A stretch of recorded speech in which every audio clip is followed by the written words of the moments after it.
Yes, guys, how you doing? Welcome back to the Spurs Talk Show. Ladies and gentlemen, boys and girls, it's game day! What is going on, people? We're back again for another one. I hope you're all happy and healthy, doing the things that you love with those you love to do them with, guys. Game day, Shauno, says Celery Agent. Game day indeed, Mr. Vegetable. Mark straddling in the gaff. What's happening, Marky? Good morning. It's game day. It really is. I can't wait, Cadders. I got a beer. Well, you know what? I know it's 10:45, but it is a Sunday. Rules be different. I haven't had a slurp yet. It's just freshly poured. So it's going to sit there, although it's quite hot in the room. So we might have to get and guzzling. I hope you guys are all happy and healthy and are capable of smashing the like button for me. If you don't mind, if you know what's good for the channel, then smash the granny. Hit the subscribe whilst you are at it. Hit the notification bell and drop them comments thick and fast, guys. Let me know your thoughts on today's show. It's a really interesting lineup. The lineups are out, but we've got some transfer news, views, and clues for you as well. The Daily Express, the Sunday Express, the Sunday Mirror, the Times as well, and the Telegraph are all talking about Randall Kolo Muani to Tottenham. But that's the player that we have identified. That is the player that Tottenham have decided. Why is my mic not working? Hang on 1 second, guys. Just give me 2 seconds. I'll be right back. What's going on here? Let me turn that bad boy off and turn it back on again. I'm going to keep talking via my my MacBook Air, and hopefully we can move over to the correct mic once this bad boy gets going. Guys, Randall Kolo Muani, right? So we know the story there. Like, he wants to go to Juve, apparently. Daniel Comoli, the ex-director of football at Tottenham, absolute bozo. He's now at Juve, and he said, "There's no rush. There's no rush. We know he wants to come. There's no rush. We're good with it." But, well, Tottenham apparently are making a squeeze. And then all of a sudden this morning, you have the news dropping that Timothy Weah to Marseille is the here we go. So I think Juventus are panicking a little bit because they can't bring in another player until they move on one or two others. And consequently, you have to say, is it a race? Are we going to get... I think the microphone's clicked in now. I think it's clicked in. I hope that's better. Technically, you're sitting there going, Now I want to ask you guys whether or not Kolo Muani's the guy for you anyway. I spent a lot of time with Johnny. Johnny absolutely loves the guy. Johnny absolutely loves him. I'm not as convinced. I'll be entirely honest. I'm not as convinced. I think that he is a good player, but I think he has sloppiness, and I think he has, sometimes just sort of switches off a little bit. He's not at 100% all of the time. But Johnny absolutely adores the guy. I'm just someone who I don't feel the same way. But 45 million euros or 50 million euros, whatever it's going to be, half price from what Paris paid, then you might think, well, there's good value there. And I want to get your take on it, guys. I want to get your take on it. We've got to talk about the starting 11. We've got to talk about some left-back options. Anthony Robinson links out again this morning. I tell you what, guys, and I'll come and say hello to you all in a second. I tell you what, all year, all last season, I was saying to myself and to you guys through the microphone here, I was saying, someone like Palhinha and Tottenham are in the right direction. Someone like an Anthony Robinson at left back, or I said Anthony Robinson or the fella at Wolves, Ait-Nouri, who's now gone to Manchester City. Now, I never said Mohamed Kudus because I just didn't expect Tottenham and West Ham to do any business. But in terms of would I have taken him if we were going through those sort of roles and thought processes last season? 100%. If Tottenham can actually get Palhinha done, Kudus already done, an Anthony Robinson type player that's a very viable and equitable left back in value that can easily push Udogie for a starting berth. And then you've got Jed Spence to come on the right, and God forbid there's a double injury crisis on the left, he could squeeze over there. Pedro Porro, who never seems to get injured, but you can't ask that machine to play 4,000 minutes again this season and expect not to have problems. But then you have Jed Spence who can step in on the right or the left. Our centre-back stuff, as I said to you before, I said to you on last night's video, the story about Zabarnyi, which we're going to talk about in a minute, well, if there was truth to that there was a 70 million euro bid accepted by Bournemouth, but that Zabarnyi just decided to go in a different direction, then that obviously leans into this notion that either we're doing some succession planning because we expect Romero to leave in 12 months, which is fine, or we're okay with the idea of bringing in another player who, is capable of being on the right side. And then we must be thinking, judging by the fact that Kevin Danso has played pretty much every minute this pre-season on the left side, we must be thinking that Danso is capable of being on the left side in a sort of deputising for Micky van der Ven, who's not playing today. And so consequently, like I said last night, it opens up a whole new area of thought process for our centre-back start. And also if we're going for a versatile one, because there really isn't that many left-backs and left-sided centre-backs available that do the hybrid. But there's lots of them on the right. Lots and lots and lots. Anyway, let's go and see how everyone's in the chat's doing. And then we'll get the team news up, and then we'll talk about that. The game starts in an hour and 9 minutes. Johnny's coming on to share the stream with me at 11:45, 15 minutes before the game. And then after the game, we're going to go over to Football Inc. and talk about the game, but also whatever else is happening in the world of football, which there's loads, right? There's loads of things going on this morning. Apparently, Bruno Fernandes is now open-minded to moving to Saudi, but not to go to Al Hilal, but to go to Al Nassr because he's open-minded and wants to. He'd be happy to go and play again with his old pal Ronaldo, and so that might be the kind of Hail Mary that Man United have been looking for. Because in other news, Rasmus Højlund has said he's being the biggest cop block in the game. I know this isn't really a Spurs talk show thing, but when the word cop block comes out, we have to do a certain thing. Just when you thought your squad was getting proper, that player won't leave. They call that cop block. We call that cop block indeed. Let me just quickly say hello. We've got Ian in the house. Hi, Ian. Hey, buddy. How you doing? I thought I'd pop on and say hello, seeing as well, you look lonely there now, Sean. Yeah, I'm really good. I'm really lonely, good. Mate. More than capable, more than used to just talking to myself. My neighbours think I'm an absolute lunatic. Talking to yourself is fine. It's when you start answering back, it's a problem. When you start answering back and having an argument and losing the argument, then you're in big trouble. Imagine that. If you actually go, you're sitting there, that's a fair point. Damn, yeah. I've been mudded by my own brain. We've all been there. Mudded by my own psychosis. We've all been there.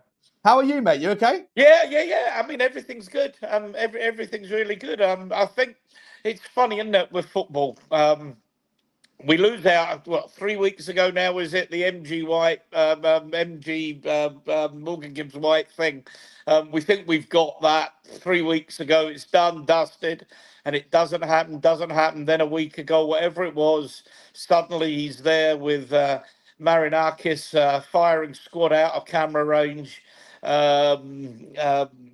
with his negative body language, sounded like he's been, captured by some terrorist organisation, and we're all disappointed. And then we go out the following week and we beat Arsenal and we play really well. And there's, I won't call it Frank Ball yet, but there's clear signs of how he's going to set them up and how organised we are. And we beat the lot from up the road, and everything in the garden's rosy again. We're all fickle, but I'm optimistic about. I think we'll win today. I've seen the side. It's not the strongest, but he's giving people minutes. He's got Byfield on the bench as well. He's got Abbott on the bench. Whether both of them or either of them will go on loan, we'll see. But I think they're probably both. Well, Byfield, I'd imagine won't. I think Byfield will stay around the under 21. He's actually too young, isn't he, to go on loan? Yeah, he can't go anywhere yet. But I think George Abbott's an interesting one, isn't it? Because he's only 19, or I think he's maybe just about 20. But he broke through I lost you there. at the end of. at the end of the Conte era, didn't he? He broke through like when it was Ryan Mason or the other one, I forget his name. He got some minutes there towards the end of that season. So he must have been 17 at the time. Yeah. Who are you thinking of, Skippy? No. George Abbott. Oh, Abbott. Yeah. Oh, sorry. Yeah. Yeah, Abbott is about 19, but I don't see a lot of him. There's people that watch the youth teams regularly and the young teams regularly who know a lot more about them than I do. But certainly when I've seen him and looking him quite closely against Wickham, it's just when you see a player, Sean, that's that comfortable on the ball. That looks like they own the football. They can caress the football. The ball doesn't frighten them, and particularly when they're playing, alongside very good players, and you're playing like you belong there. That always gives me a lot of encouragement for a young player. 100%. I think the only problem is though is that. So I say he I'm sure he broke through into the first. I'm sure he got minutes at the end of the Conte. Well, either it wasn't for Conte, it was for the assistant manager that hung around. And then Ryan Mason. I forget the assistant manager's name. Oh, yeah. Stellini or whatever his name was. Stellini, that's it. Yeah. So he played a few minutes there, and I thought he looked really comfy, and then he just disappeared off the face of the earth under Andrew's tenure. And last season he was at League Two. He was in League Two. So I just feel like if we're sending Jamie Donnelly out on loan, who was League One and the best player in League One, if we're sending Mikey Moore out on loan, who was in the Premier League squad last year, I'd be very, very surprised if we kept George Abbott around. I think this is all just. I think that's probably right. And it might be he's around, one, to get a feel for the first team, but secondly, maybe you'll get a few minutes and that'll be a shop window for him, because with football now, everything's on streams everywhere. So anyone that's interested, I'm sure there's been inquiries. You got the team up there. The sure they put everybody knows players that are likely to be available and what have you. Yeah, I mean, I thought I'm glad he's giving Kinsky a go. Just quickly, I'll just run it through for everyone so we can talk about it together. We've got Kinsky in goal, Pedro Porro, Mr. Ever Present. I worry about this guy. He's a robot. You can't give a man 4,000 minutes last year and expect him to play every minute of every game, including pre-season this year. It's madness what we're doing to that man's body. But Danzo playing on the left again, which is what I just spoke about before you jumped on. I think that maybe Tottenham are looking to maybe reposition him as a left side, and then looking for a player to come in now to get ahead of Romero's probable departure next year. We'll talk about that though. Romero at centre back, Ben Davies at left back, Bentancur, Gray, and Sarr is the midfield three. Who do you see playing in the 6, 8, and 10 in that role there? Do you think Bentancur in the 6 or Gray in the 6? Very much Gray. But it's funny. You look at that. The reason I'm saying that is, much as he used Sarr in the pivot on Thursday. I just have this thing about Sarr maybe not being not a double negative, but worth having a look at is in the 10 role. I think he's got a lot of attributes which would allow him to play there. I'm not going to say he's a Maddison or a Kulusevski even, or any of the other players we've been linked with, but he's got a lot of energy. He's strong on the ball. He can drive, and that's one thing I don't think we've had for a couple of years. Is someone that can really drive the opposition's defences with a bit of pace, and he's got that. And we've seen he's scored our last 3 goals. The finish on Thursday was sublime. But that was, again, he was running behind the lines against Wickham and got those goals. And I think I'd like to have a look at Sarr playing further forward. I think Gray. For all the reasons that you've said, for all of the reasons that you've just described his attributes, and I completely concur. I think he's not a 10. I think he has to be an 8 for those reasons. Yeah. Because if you're in the 10, you're not going to have the space behind to drive into.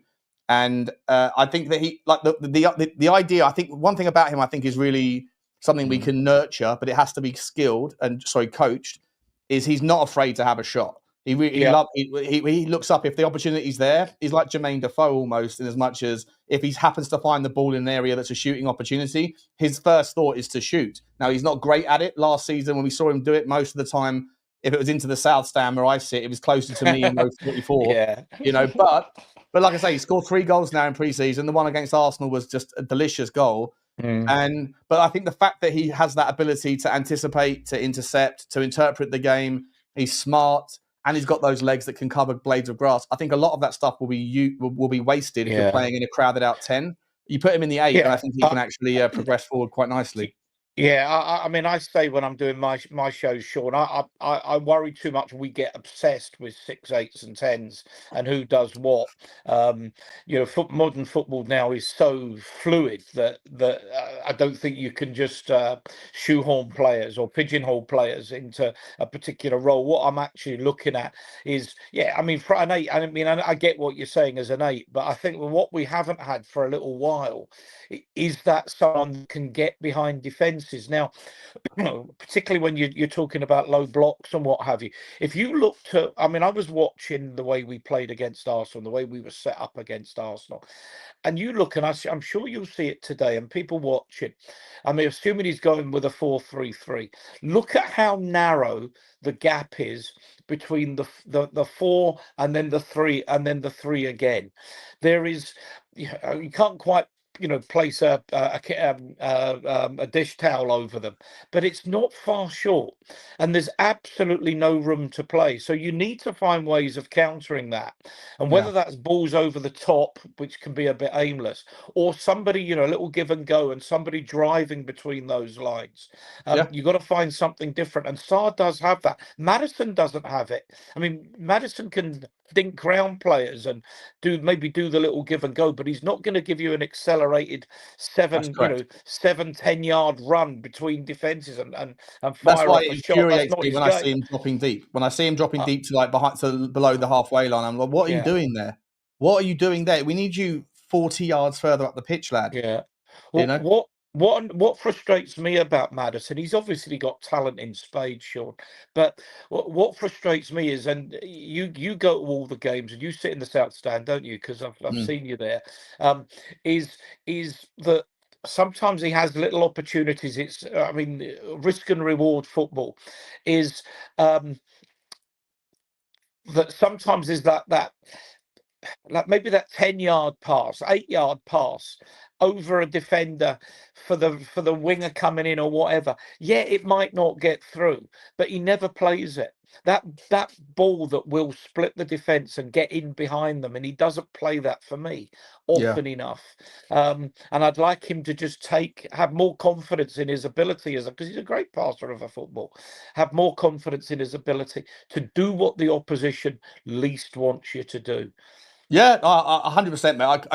I echo everything you've just said, 100%. The only thing part I do disagree with a little bit, I take the point you're making around like the fluidity of midfield and that everyone's got to do a little bit of everything. And I think that plays into, and I understand where you're coming from. And I think a lot of managers, I think Ange certainly felt that way, the way you felt regarding versatility is the kind of mother of all abilities because, everyone's got to do a little bit of everything. But I just think for me personally, I'm maybe a little bit old school, but I just prefer, people that are, I like people with unique specificity. That's why I like Pape Sarr, because I don't think you can easily replace that guy. No. Having said that, like in the last month or whatever, I was open-minded to the idea of selling him if it was the truth that Bissouma was cop blocking us and we couldn't move Bentancur on or whatever else. I was okay with any of the midfield bar Berghvall leaving, but Sarr was my least happy option in that regard. Because I think the Bentancur is replaceable. I think the Bissouma is very replaceable, and I think we'll come to speak about him in a second in Palhinha. But I like a 6 to do a 6's role. I like a guy to sit, especially if you're going to use the wing-backs, the full-backs as your width and your outlet in a narrow game, like you mentioned. Then I like to think that your full-backs can overlap, and if so doing, and they present themselves as forward options, when you get transitioned on, which happens, doesn't matter who you are, it happens. Then you need someone in that 6 to just sit and protect and not try and be. Look, in an ideal world, you have someone that's like a Rodri, right? Which just he's amazing at everything he does. But that's you're not going to have someone like him. So in like as a secondary option, I think that Tottenham's biggest problem in the last 3 years has been the absence of. We never replaced Wanyama, and so that to me has been a major reason why we have been so far behind the 8 ball in unnecessary sloppy goal concessions because. we just haven't had it. Now with Palhinha there, we have it. And then once you have Palhinha, I think then it gives you the option for the second 8 to be more aggressive, or the 10 to be a little bit more fluid or whatever, and go down your train of thought. But I don't think that you could. I don't think you can have 3 players that are kind of everything in the midfield in this day and age. If you do what we try to do, which is use our fullbacks as aggressive options. Unless you're playing 4-2-3-1, which is how I expected him to line up. I wasn't expecting what we've got, which was a 4-3-3. I mean, his setup at the moment, albeit he's used it differently, but his setup is not dissimilar to Ange's, with sort of 2 wide men and a centre forward, and your 3 in mid. Excuse me, your 3 in midfield, which has been very similar. And I wonder if we'll start to see variations of that. When you were talking, I'm thinking, yeah, I like Bentancur, and I've said this on streams a lot of times, and I've said this on Twitter and what have you. Ian, I don't expect you to agree on this one, because I think I'm the only person in the Tottenham fan base that thinks that Bentancur is bang average. Personally, I don't think he's very. I think he can be very good, but I just don't think he's as much as everyone thinks he is. What I was going to say to you is that when Bentancur plays well, Tottenham play well, and you have to go back and start looking. I know there's times when the game is you're thinking, what's going on here? Come on, you're an international footballer, play like one. But when he plays well, as soon as I see the first 10 minutes he's playing well, I think we're on a game here. And I've never seen Bentancur play well and Tottenham play badly, and that's just the thing. I mean, I think you can make that same argument for most. Like, the midfield wins you games, right? Like, the midfield battle is, people think that and the argument is like, scoring goals wins you games, conceding none wins you leagues, right? That's what Alex Ferguson said. I'm paraphrasing. That's basically what he said. But for me, the midfield is, if you win the midfield battle, then you're favourites for the game. And I think that, so the same argument, I think, with Bentancur, and I hear what you're saying. I agree with you. But I think that you can make that same argument for basically any midfielder. If they have a cracking game, then it makes the whole team tick. What I would say about Bentancur, just in defence of my opinion, is when he was asked to play in the 6, when Bissouma was dropped under Ange, and he was playing the lower, it was a double pivot, but it was the lower, like the less aggressive of the 2. I think that his rest defence is appalling. And I think that when we have the ball, when we had the ball in advanced positions with Sonny or Brennan Johnson, for example, or whatever, and then we would get transitioned on, you need a 6 that is touch tight to the danger man in the transition, and he was always 10, 15 yards away. And that, to me, created so many problems. And I don't disagree with that. And the reality was that the number of times, and this is what really, I'm an Ange fan, but the number of times I got frustrated was we'd be in transition. We'd lose the ball in transition, 2 passes, and there was always a huge gap between our most defensive midfield player and our back 4 or back 3, whatever was left. There was always that 10-yard space. Yeah, and 10 yards as well between that guy and the 10 or the winger, whoever it was that was the danger man. That if Sonny lost the ball, the right back would pick the ball up, just look up, and either ping it to the 10 or ping it over the top to our right back spot.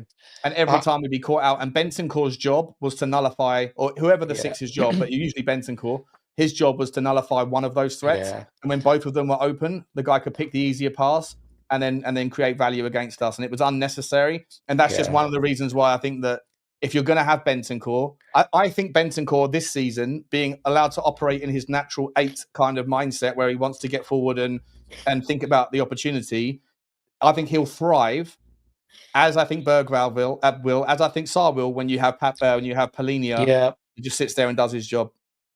Yeah, and the way you're talking, and you're not thinking in any way dissimilarly to me. I mean, my only thing is I'm wondering if we'll stick with this 4-3-3, but that's how he seems to have started. I can't see he's going to vary it much. We've actually only got Newcastle, but then two more games, or one more game before the Super League. So, but this where I keep looking at Kobe Mainu and thinking, do you know what? He could do a job with our team. He's a player I like. You don't like him? Not for the price point. Oh well, I'm not talking about price. He's a great player. At the He's a very talented player for sure, of course. But yeah, I don't think he moves the needle for us, and I don't want 50 million quid to United. Not in this lifetime. no. I thought it was 40, which I think is a different ball game. But Still don't rate him. I'd rather do it if we're going to do it, and I really don't want us to, because as I put out in this video last night, this story that's percolating around. You know what? Can we press pause on that one, mate? Because it's a really good story. But I want to just finish off the lineup, because we've got to talk about the main man. Sorry, yes, sir. Yeah, we'll come back to Copy Mania because it is an interesting topic. We'll talk about that in the next segment. Got a couple of super chats as well I want to get to. But just to finish off the line, so you're thinking Gray in the 6 today, or the more deeper, give him a chance there. Benson Corin, the more advanced of the two, and you're thinking Sarr is the more advanced of all three of them, yeah? I'm not. That's how I would do it, but I'm not saying that Frank will. I'd like to see Sarr playing in that further advanced position. I think he's earned the right to have a crack because he scored 3 goals, and well, at the moment we don't have a fully fit 10, do we? Obviously, Decky's out until spring. Maddison's on the bench, but I mean, did he get minutes? I forget against Arsenal. He did come on against Arsenal. He got what did he get? 10 minutes or thereabouts. So he might get more. He might get a half today. He might get 25 minutes. We'll see. Pull that face again, Sean. What was that face? Was that the face? Like, oh, not for 40. Was that the face you're talking about?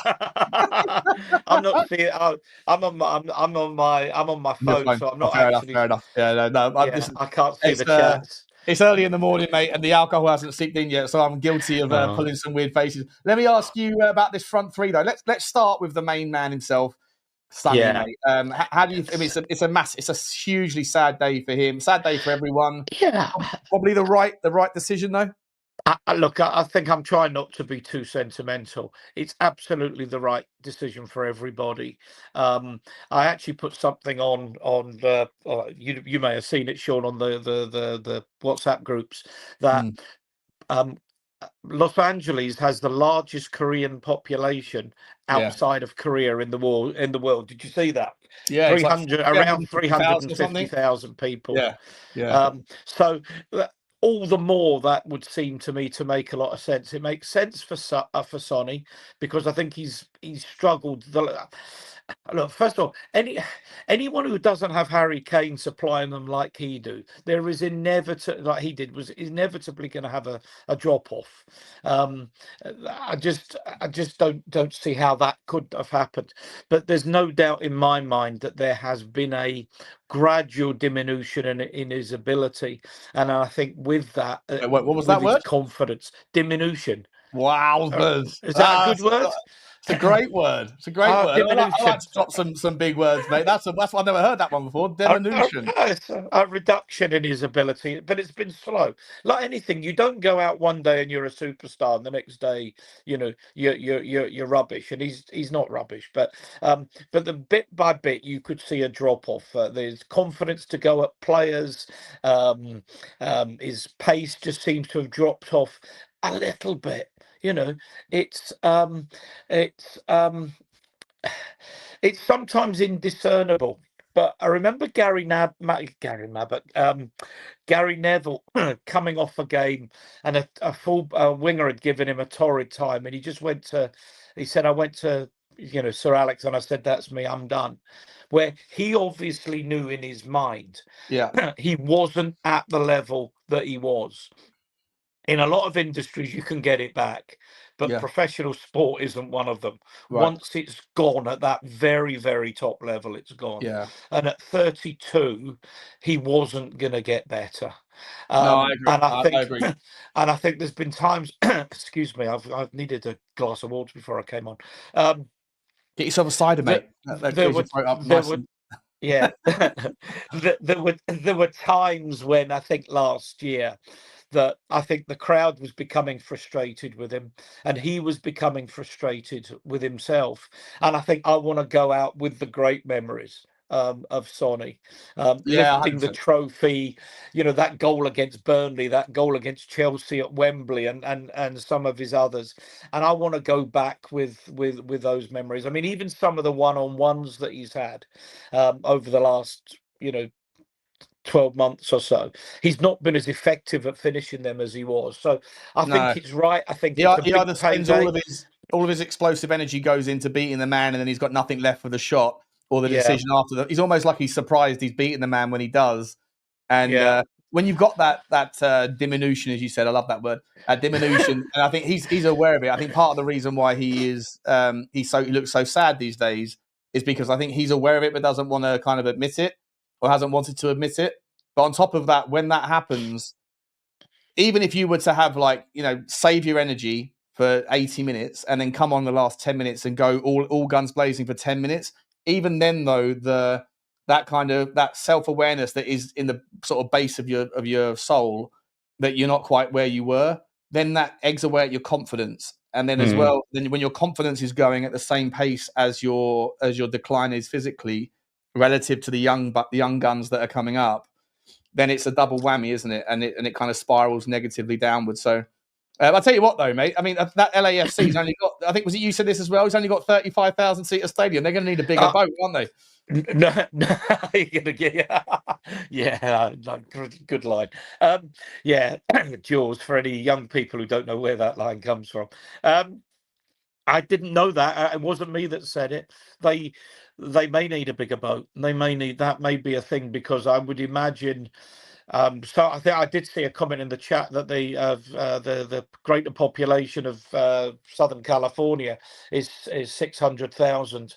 So Hollywood Hotspur said that. Yeah. I'm trying to read that. Is that Blaine's comment? I can't read it because I'm only on my phone. Blaine's saying, please don't mention cider, Sean. I'm greening up. I think Blaine had a massive all day yesterday with an Irish guy and a Scotsman, I think it was. It sounded like a joke. An Irishman, a Northern Irishman and a Scotsman walk into a bar. And you can make the rest of the crack up yourself. Yeah. They don't get out for 12 hours. I think he had a skinful or two. Quickly, just real quick, guys. There's 600 people nearly here. Apparently, Johnny Boy's on the march. What's going on? We've not even got 100 likes. We should be on 300 likes. 50% ratios, guys. Just smash the granny. Drum the thumb. Rub the sub. Enjoy the chin wag. We've got the game coming up. I know it's early, but don't forget the admin. So taking your shoes off. Pay your rent, guys. Come on. Do us a little favour. Pay your rent. Do us a little favour. What do you think about the other side, mate? I mean, look, it's going to be a sad day for Sonny, but then on top of that, we've got Brennan Johnson, which I'd imagine is playing off the right, and Mathys Tel in the 9. Do you think it is, or do you think that Tel's going to be off? Well, it probably would be that, wouldn't it? It would be Tel in the 9, or maybe Sonny's on the 9 and Tel's off the left. How do you see this one going? Well, we've been saying for a couple of years they want forwards that can play across the lines, and I can't remember which game it was. Now, was it? Well, it wasn't against Arsenal where Johnson was playing on. There wasn't Arsenal. Johnson was playing on the left. I think it was at Luton. Yeah. Someone will correct me if I'm wrong. Yeah, it was Luton. Johnson played on the left. Luton. Yeah, that's right. So, look, we know one of them is going. This is his last game. I don't know how long he'll give Sonny. I think he'll give him time to get a reception anyway, so he'll take him off at some point. Maybe Tottenham will do a guard of honour for him. Maybe Newcastle will join in that. It's only inverted commas friendly, because it wouldn't have been friendly on Thursday. So it wasn't, was it? It wasn't a friendly at all. No. Old Arteta doing this in a friendly. Yeah, absolutely. And Arteta blocking Porro taking a throw in. Yeah. Hey, it's your time you're wasting, Mikel. No, I suspect your first instinct is right. It will be Tel in the middle. It will be Johnson right and Sonny left. I expect that's how they'll start. But we'll see. That's not one. I'm one of those. I think you are as well. That I think Tel's got something about him. For sure he has. I know there's some people who think we just spunked £30 million on complete dross, and I just don't see that. I think he's one of those players. He's 19 years old. Yeah, exactly. What are we doing here? We've got one of the brightest. Look, obviously, potential has to manifest into reality at some point. But for 40 million pound, whatever it was, it cost us with a 10 million loan fee. Yeah, like what he's got so much about him, so much confidence. You know, I just think the guy is a rough diamond for sure. Yeah, and I understand the argument. We don't need any more kids, but if you look at all of the big teams, and that's the teams we're trying to emulate, they mix youth with seniority. We've done a lot of I'd be surprised if Tottenham go out and get any more sort of 21-year-olds. I think right now, someone like Palhinha, for example, which is where we're going to swing into. Yeah. Let's now talk about the sort of squad shape for the season. Someone like him is, I just think it's the perfect signing. I said it, I've been saying it for before he even left Fulham, I said Tottenham should be all over that deal, but I knew he wanted to go to Bayern. As soon as he went to Bayern, I was on Sabba's channel maybe like 2.5 months ago or something. And we were talking about should we take the Mathys Tel option? And Sav was like, he doesn't rate him. I was like, I do rate him, but for what it's worth, if we have a way to run down the clock on that money that they owe us, I don't think that Tel should be the way to go. I think you can come back to that conversation maybe later. I think we should go after something else. And he said, like who? I said, well, Josh Kimmich would have been my first choice, but he's just signed a 5-year extension, seeing out his career at Bayern, so forget that one. I said, after that, obvious, isn't it? It's obvious. And he said, who? I said, it's Palhinha. And then Sav was like absolutely spot on. I hadn't thought of that. And then he goes, you know what? And he absolutely summarized it like a diamond. He said, just imagine, goes, what are the two centre backs going to do if they've got Joao Palhinha in front of them and they see Pedro Porro and Udogie 40 yards advanced? And I said, what are they going to do? And he just went. I was like, that's he nailed the kind of the value proposition. It's reassurance. It's just the back two, especially with a slightly deeper line as well. If you're 10 yards deeper and you've got Palhinha in there, you can allow Porro and Udogie to go. Because Palhinha is just a monster of understanding the game in that kind of middle third and just knowing where he doesn't have the mindset of a typical 8 that is looking for the opportunity. He's just looking for the threat, wins the ball back, hands it over to someone else who can do something with it. Simple. The game for him is simple. And I just think it's the most sensible option. And I think Tottenham, I know everyone thinks I defend Daniel Levy. I don't. I defend logic. But I think that where they screw up, I'll say they screw up. But when they make a good option, when they do a good deal, I think you have to be reasonable and give whoever it is that's making, whether it's Lang, whether it's Levy, whether it's Vinay, whoever's calling the shots with the transfer strategy on that one and on Kudus, I think bravo. I wasn't that impressed with the idea of going for Gibbs White. I don't see the value in him at 60 million quid. I think he's a good player, but not what we needed. And I think we wasted 3 weeks on that one, right? I agree. 3 weeks. But getting Palhinha done after the Arsenal game, bang the fuck on, Ian. Bang on transfer. It's funny. I'll come back to that, but I did a show around a year ago. It was Ashmatic's show, and I was on with Coach Dave, who doesn't do masses of stuff, but when he does stuff, he's really worth listening to. And Ash had put together one of his brilliant little tactical montage videos of Gibbs White and saying, this is the player we want, this is the player we want. And Dave and I were very much, look, when he does stuff like this, he's good. But does he offer enough more than what we had for the money? And you'll have to read that. I can't see that because I'm on my phone. People having a little chinwag saying, good morning. Don't worry. It's all good. I like Gibbs White, and I think Gibbs White was offering, go back to what I was talking about with Sarr and that player that can run, and give you something running at defences. Morgan Gibbs White gives you that. He does give you that, but he's not the only player in the world that can give you that. And I think he would. I wasn't unhappy because it's not my 60 million quid, but I don't think we've dodged a bullet by any chance because I think he would have given us something. But when the disappointment comes away, dissipates. That's a good word. when the disappointment dissipates and you get calm rationale. Okay, we didn't get Morgan Gibbs White. Let's see where we go. This is not something that's keeping me awake at night. No, 100%, mate. 100%. And look, even though it's not our money, I hear you on that. And people always say, why do you care about the price tag? It's not your money. Well, because you have to think, joined up thinking here, right? There's an opportunity cost. £60 million you're dropping there is £60 million you can't drop somewhere else. So that's where it becomes valuable. But hang on. Remember, the people that say it's not your money think there's a money tree. Yeah, exactly. That's part of the problem. And, Yeah, and exactly. therefore, and you do have to think. I mean, you and I are both business people. You do have to think, and you're absolutely bang on that, there will always be a budget, whether that budget's £100 million, £50 million, or £300 million. I Yeah. mean, I've heard a lot that we have 200 million plus 100 million or whatever we bring in sales. That's the budget. But if you're playing, if so, whatever that budget is, if you're spending 60 million on Morgan Gibbs White or AN other, you are not spending it on Yeah. Someone else. someone else. 100%, mate. And that's why on this video I did late last night, it had a particularly clickbait thumbnail, but I hope the title and the thumbnail might have been clickbait, but I hope the content was click worthy. There was a story out from Duncan Castles, who said who's like a former top journalist. I think he's fallen off a little bit, but yeah, I know. Anyway, he said, in fact, before I come to that, sorry, I've just been reminded there's some super chats I haven't got to. Sorry, guys, I'm really terrible. Let me just quickly do these ones. El Dante. By the way, guys, I don't like all of the names. Like YouTube have changed their names. It's either a bug on my computer, maybe, or maybe it's a bug in YouTube. I don't know, but all the names have changed. So I'm seeing a lot of names that I probably would recognize if their handle was the same as their usual name is. So I apologize if I'm not recognizing everybody, but El Dante, good to see you, mate. He says, Ed, a member for 15 months. Thank you for the support, buddy. You're a legend. End of a sunny era. What a legend. Heartbreak emoji.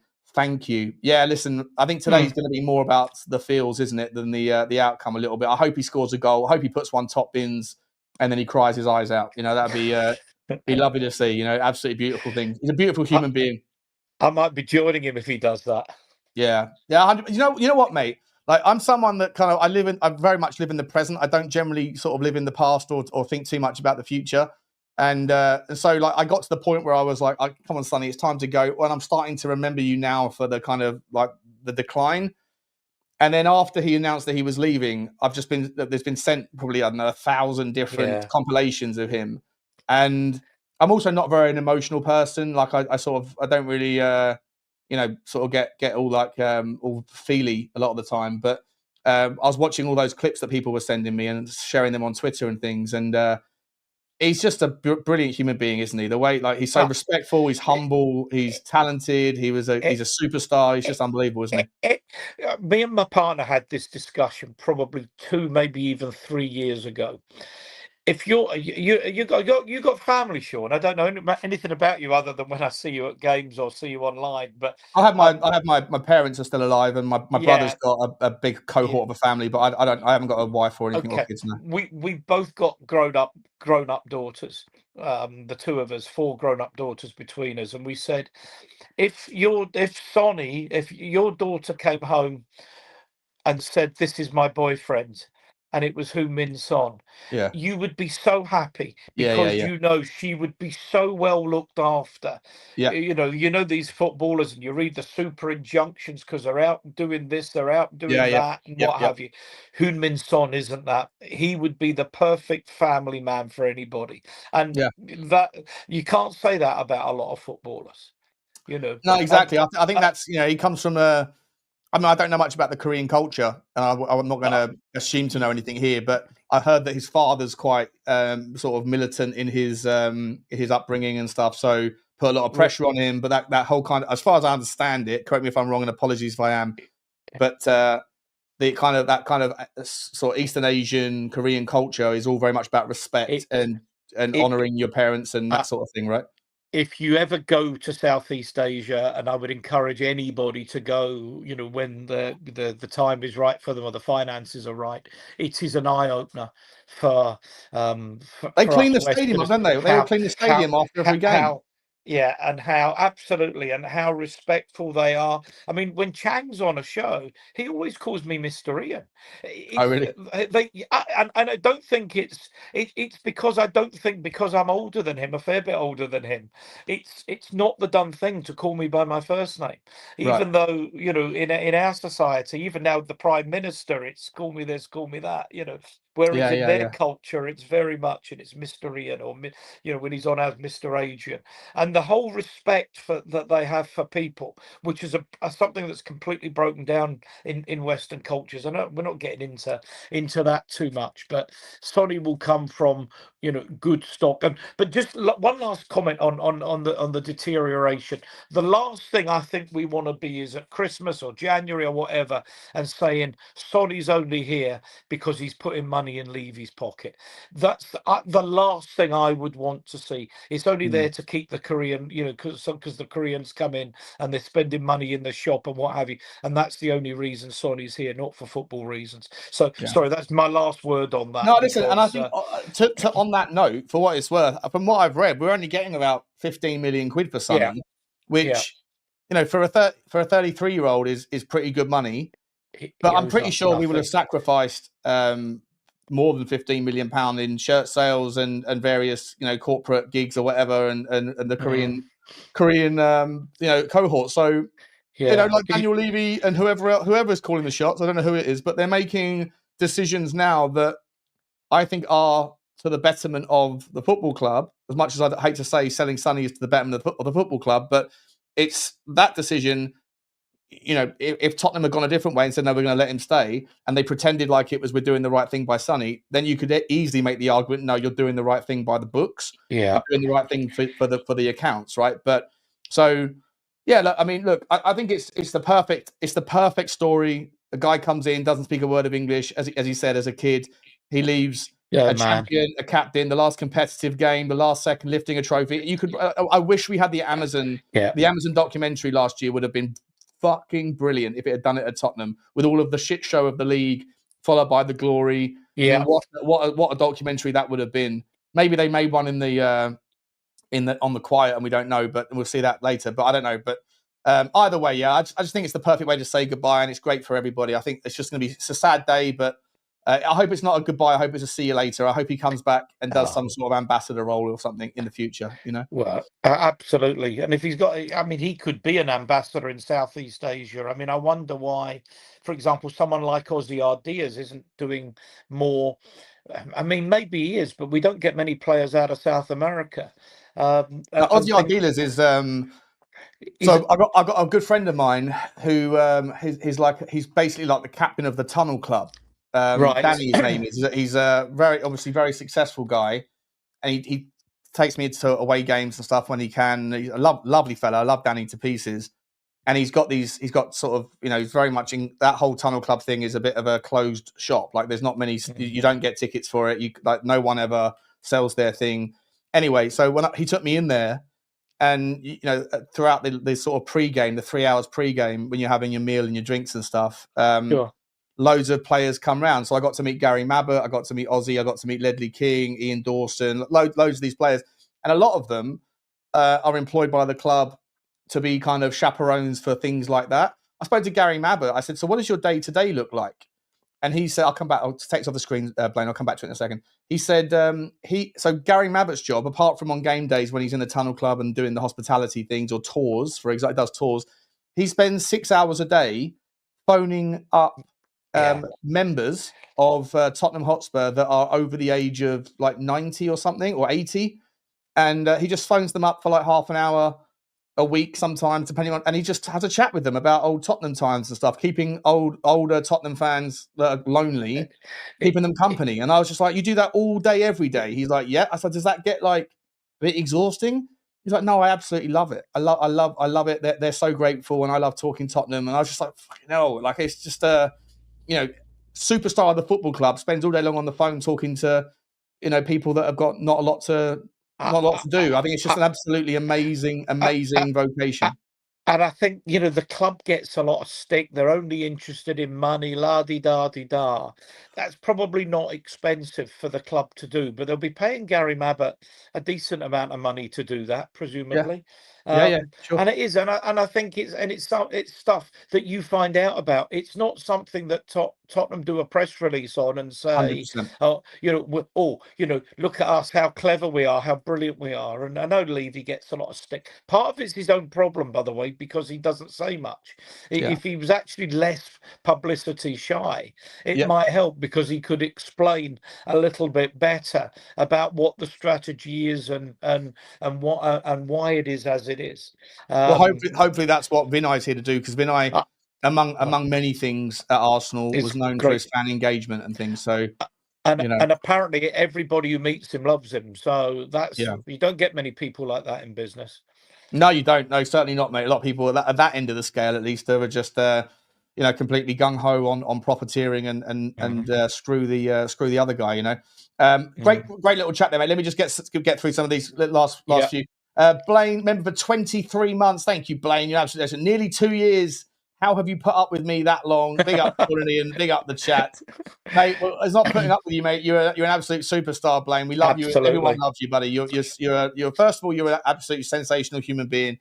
Second of all, I love you because you're a successful guy and he's passionate about what he does, which I think is really cool.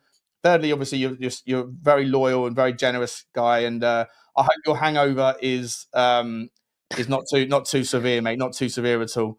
Thank you so much for super chat. And by the way, he's come in as well and gifted 10 Spurs. Talk about generosity. I've just seen that. Sorry, Blaine. 10 Spurs Talk Show memberships. You absolute legend, Blaine. Thank you so much. Hi, Johnny. How you doing, mate? All good. All good. Oh, Johnny. Hi, Johnny. You all right? We're all in the club colours. Sean, the game chose to wear a bit I'm of wearing my Roma kit. That's all. I'm wearing my Roma kit for a football link later. That's all what we're doing. Yeah, Johnny, I think I actually have toothpaste the colour of your shirt. I remember that as well. I remember that toothpaste. Yeah, 100%.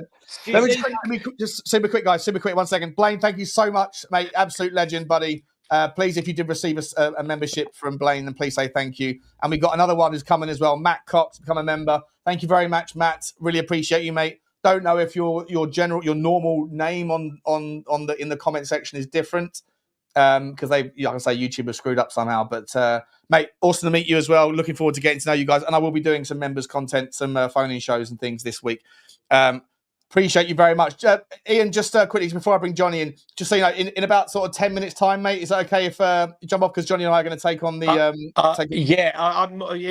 mean, I'll go off whenever you want, because I need to sort a couple of things, get my stream together for the game, so that's absolutely perfect. Okay. As long as you let me plug my Die Hard show. Yeah, let's plug it right now, mate. Let's plug it right now. Let me get the link up. While you're getting the link, I'll just say that Ian, you heard it, guys. However many hundreds of you disrespected the Spurs shirt. I never disrespect the Spurs shirt. Classic shirt. Yeah. And old school. Yeah. But Lynn, his lovely wife, says, I wish he'd take it off when he comes to bed. Yeah. I'm just getting some water. Okay, I'll wait to plug it. Johnny, how are you, mate? You okay? Yeah, all good. It seems like a bit of a B team. These must be the players who need a bit of legs in their step. Apart from, obviously, they want to keep the basis of that midfield going. I think we can safely say that Bentancur and Sarr will start. I'd be surprised if Bentancur and Sarr don't start the PSG game.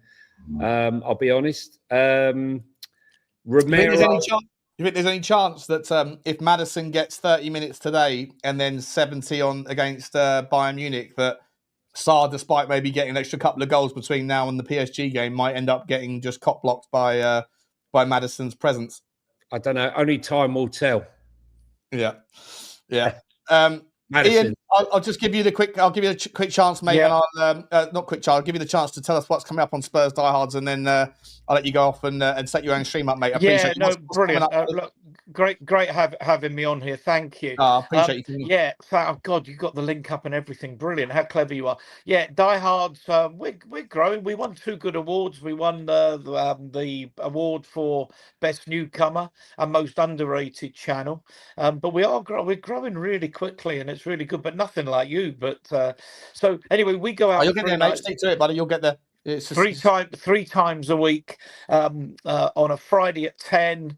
Drusilla hosts that. Adrian hosts on a Tuesday, and I host on a Sunday night, 10 p.m. So tonight I've got Callum Stubbs, Tom Clark, the 2 of my regulars, and my old mucker Brian Daigle's coming on as well. So that should be a really, really good show. We'll talk about the Newcastle game. We'll talk about Sonny.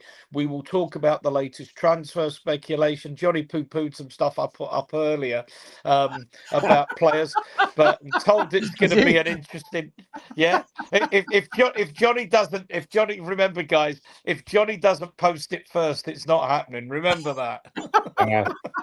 Wowzers. Okay, but no, seriously. It's a lot of digs in. I mean, like, what's going on? I've been on 2 seconds. I've hardly said a word. If I scoop you, Johnny, you'll never forget it. But yeah, seriously, I will let you get on. I'm going to make some tea and find the game. Why don't you tell the audience the news that you told us that Xavi Simons is signing for Spurs? Yeah? I'm saying I've heard on more than one occasion that we are in this fight very much for Chelsea, that Chelsea, for some reason, they're still chasing Garnacho, and I cannot understand why they want Garnacho and Simmons. As I said elsewhere, that Chelsea are soon going to have more left wingers than the Communist Party, but but that we are very much chasing. Oh, he's gone. See, that's what happens. That's what happens when you talk crap. Yeah. Wow, a little sliding back. Shots fired. Oh, no. Listen, if Ian doesn't come back, then I was going to say massive thank you, Ian. You're a legend for coming on, buddy. I enjoyed that chinwag. Ian and I are fine, guys. Just in case you were wondering, there's no bitterness at all, bastard. Yeah, no, Ian and Johnny go way back, guys. Do get over to Spurs Diehards TTID. The link is right there, and do smash the sub for them. Talking about smashing subs, we have a link. I'm gonna put a link out in a second for. Oh, he's back. He's come back to say goodbye. There he's come back. Yeah, I'm sorry. I was in the middle of talking. My phone rang, and I cut it off, and it cut you off. What? Right. I don't know how much. Xavi Simons' agent, wasn't it? I've been taught it was Xavi Simons' agent and the president of Leipzig. Yeah. So look, this is. I'm only passing on what I've heard. I do not profess to be an ITK. That we have put an offer to Leipzig. Leipzig like our proposal. Chelsea are short of readies at the moment. They also, like us, need to unload some players. And just by coincidence, we have agreed to offload a player that plays in that position. We have put a proposal. It's being considered. Chelsea have put forward an offer with make-weights, and Leipzig don't want any of their make-weights.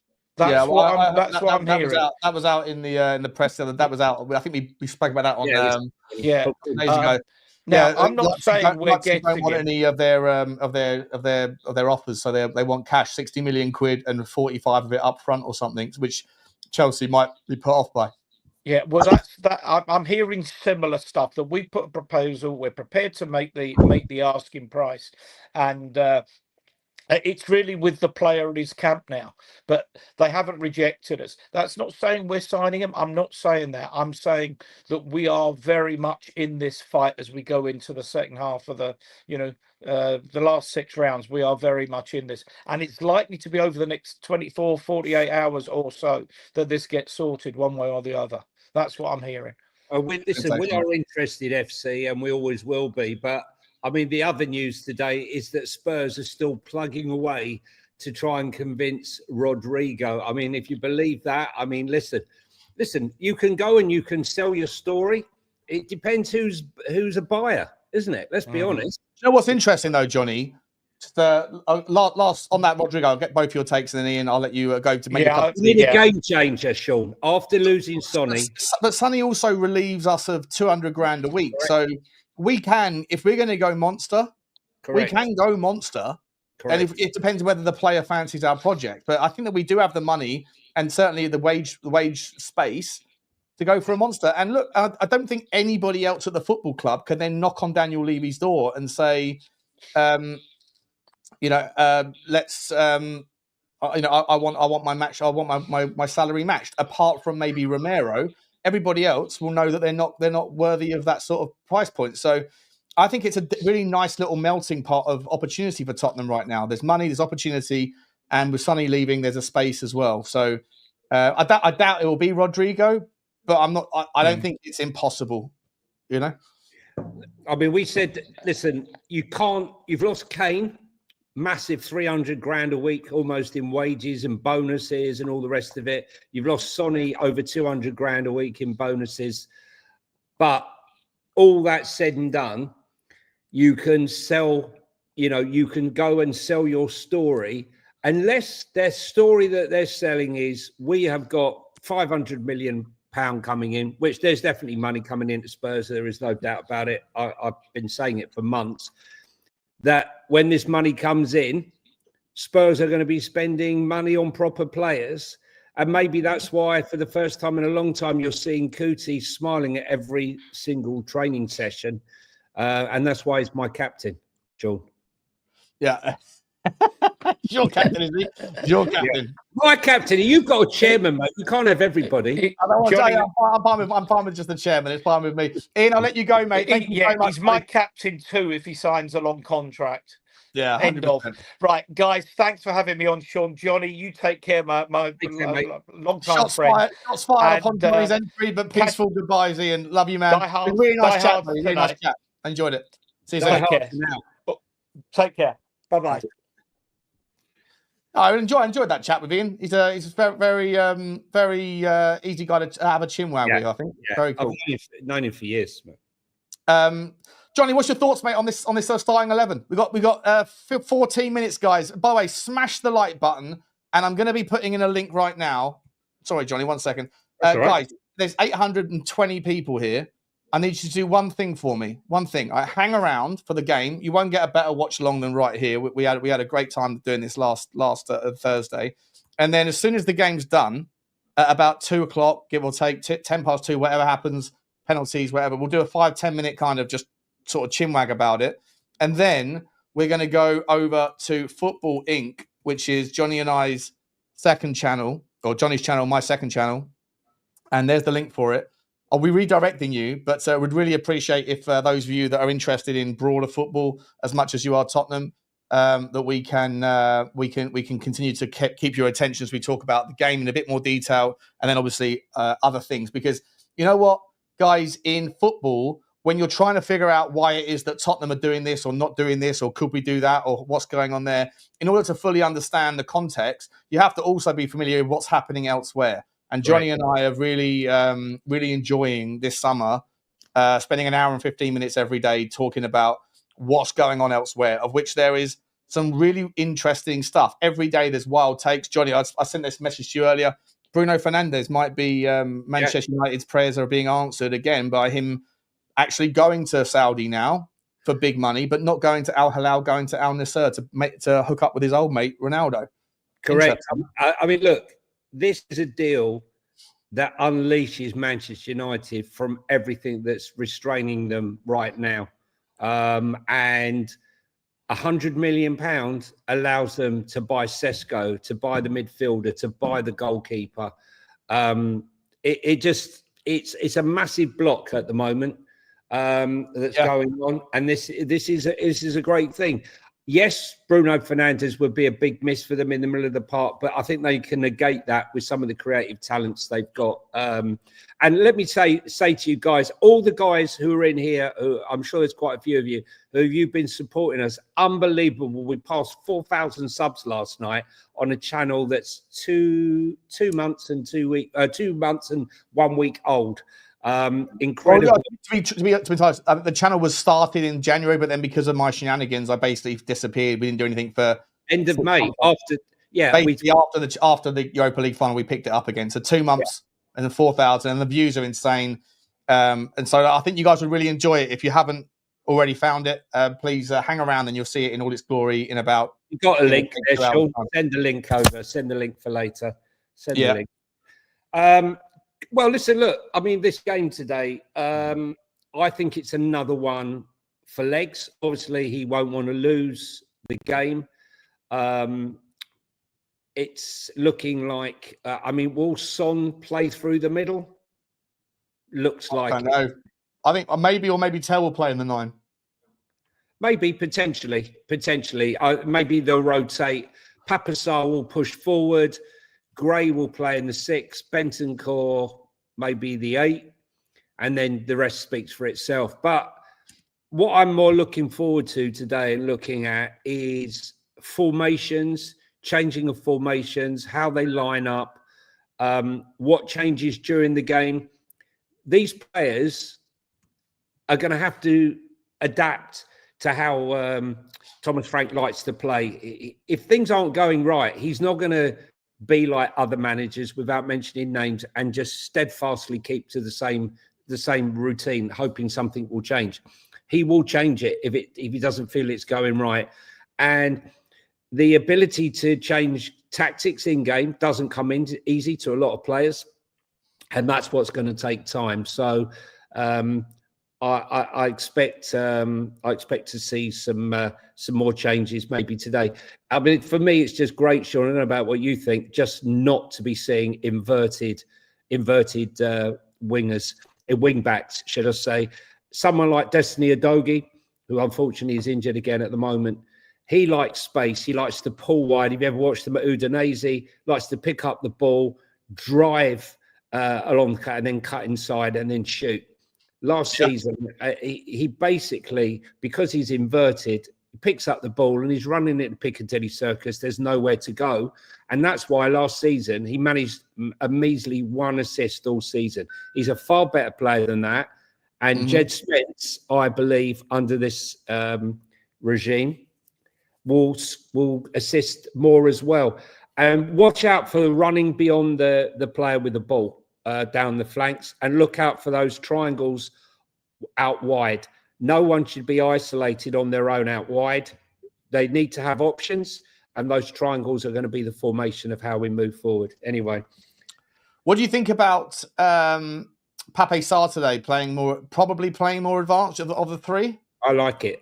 Listen, I was speaking to my friend who's an agent, and he just said to me that he thinks that Pape Sarr will be the one to benefit probably the most under Thomas Frank, because he likes a player with legs, not long legs, but who's got legs, get around the pitch, is tenacious, and he'll make him a better player. Because he can shoot.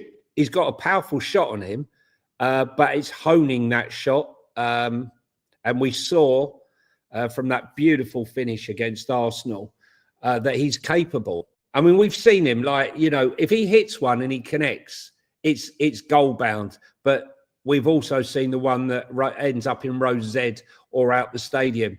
But he has the most powerful shot in the club, along with Pedro Porro.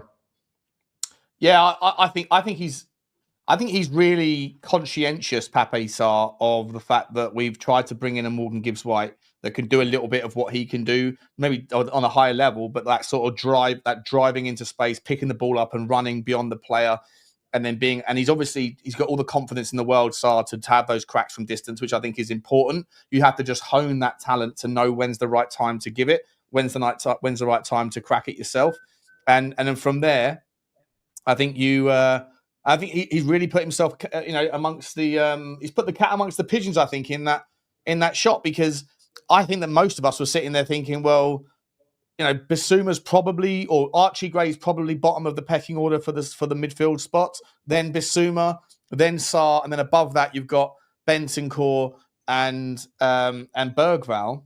And I think that if we were looking for another one to come in, that would obviously be above all of them, or at least in the mix.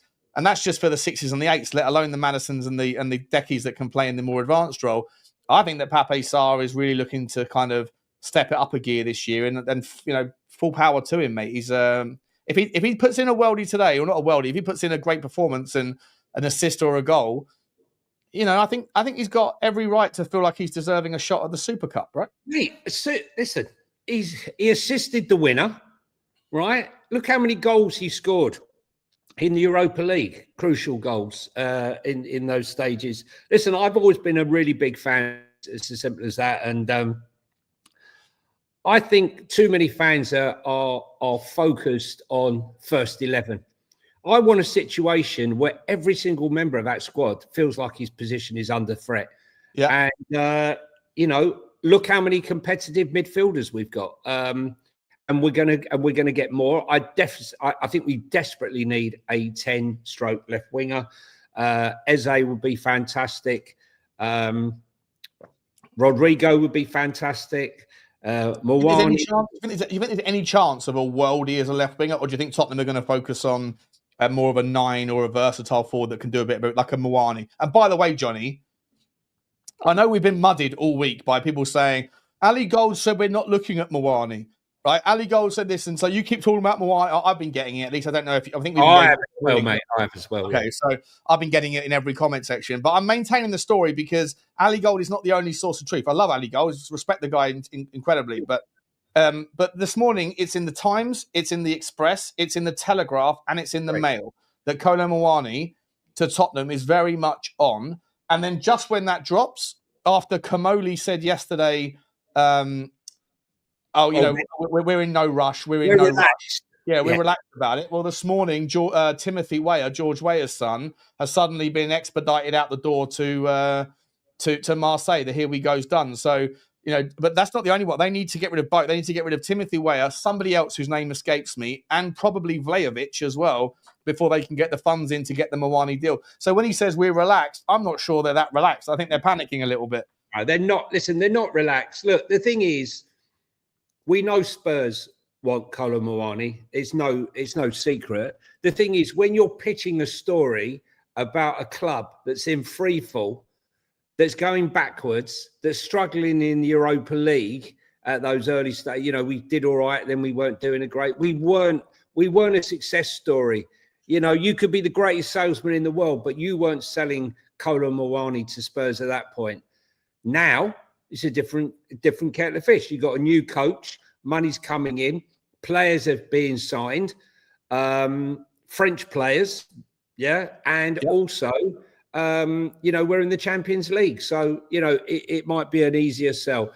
I just think when we're only spending 42% of our income on wages, and our income is set to absolutely skyrocket now with 32 non-football events, Champions League money, bonuses from all our sponsors for winning the trophy, getting in the Champions League. That 42% is going to plummet even more now with Sonny leaving and others leaving. There's a massive, massive void now that can be filled. There can be no excuses. We need a bomber, and we need a bomber now. Do you think that the bomber, though, how much patience, like Newcastle fans are getting a little bit impatient with their club reaching for the stars and landing on relatively nothing? They haven't landed on the sky. They haven't landed on the clouds. They've come back down to earth because gravity. Croydon. They landed in Baker Grove. But I feel like, like Tottenham can want Rodrigo, but if Rodrigo doesn't want Tottenham, if Tottenham can want Muani, if Muani doesn't want Tottenham, like we haven't gone through what Newcastle have gone through this summer, where they've reached out for everybody and they haven't got anybody. We haven't been at least seen to be doing that, but maybe that's because Tottenham are realistic about where they sit in the pecking order. And so I just want to sort of ask you, like, what is the realistic bomber that we can get that would be, like Kudos was a realistic bomber and we got it. Morgan Gibbs-White was a realistic bomber, and only because of Fatty Arbuckle we didn't get that one either. Palhinha was a realistic one, and I think that was the best. I hope I'm not wrong. I hope he hasn't fallen off a cliff. But if he's anything like the Fulham version, I think that's the best bit of business that Tottenham could have done this summer.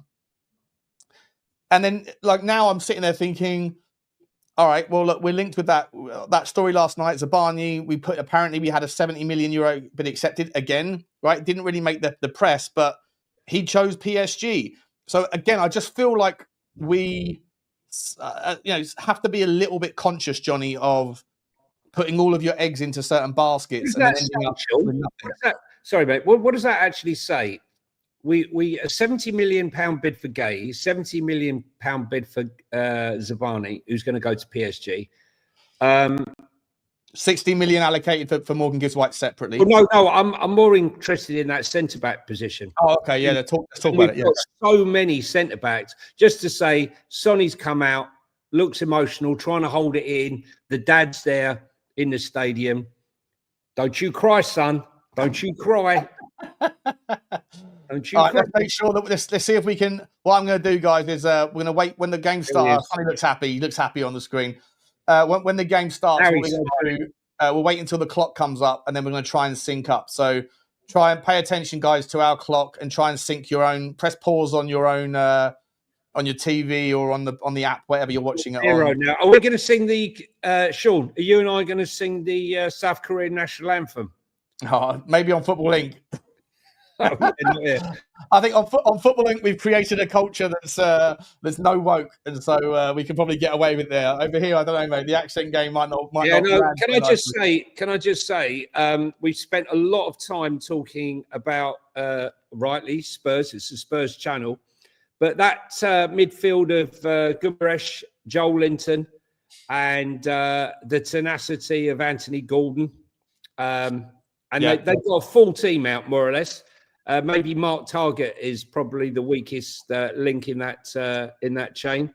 Mate, if I'm entirely honest, putting Archie Gray in the 6 again against that ridiculous midfield, I fear for Archie Gray. I know it's a friendly.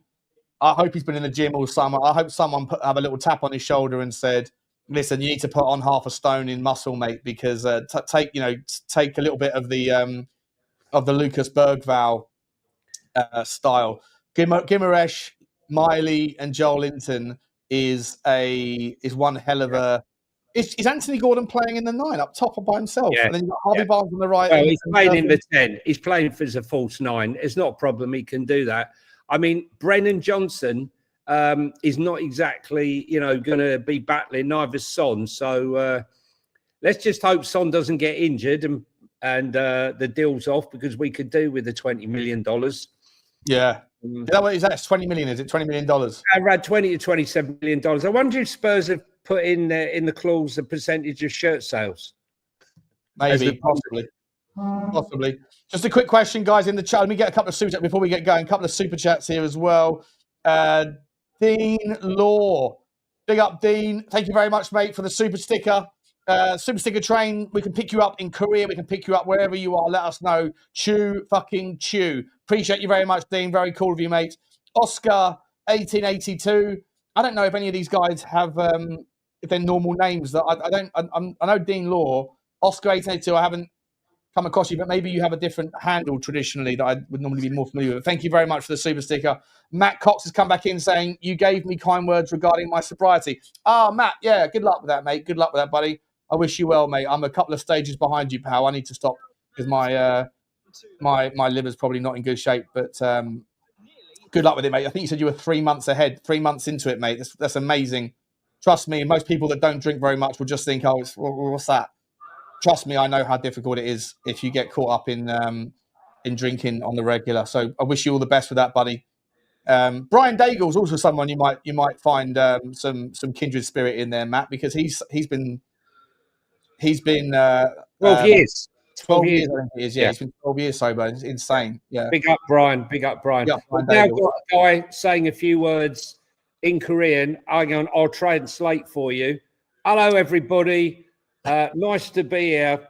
I don't know what he's doing with the ball. And why is he wearing a Tottenham shirt?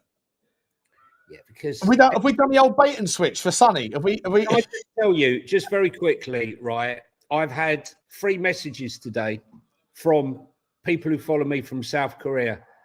Hello, Mr. Johnny. It's been lovely being your friend, right? I say so long. Hopefully, I watch you from distance. Oh, he's kickoff. I watch you from distance. Oh, it's his brother. Oh, is it?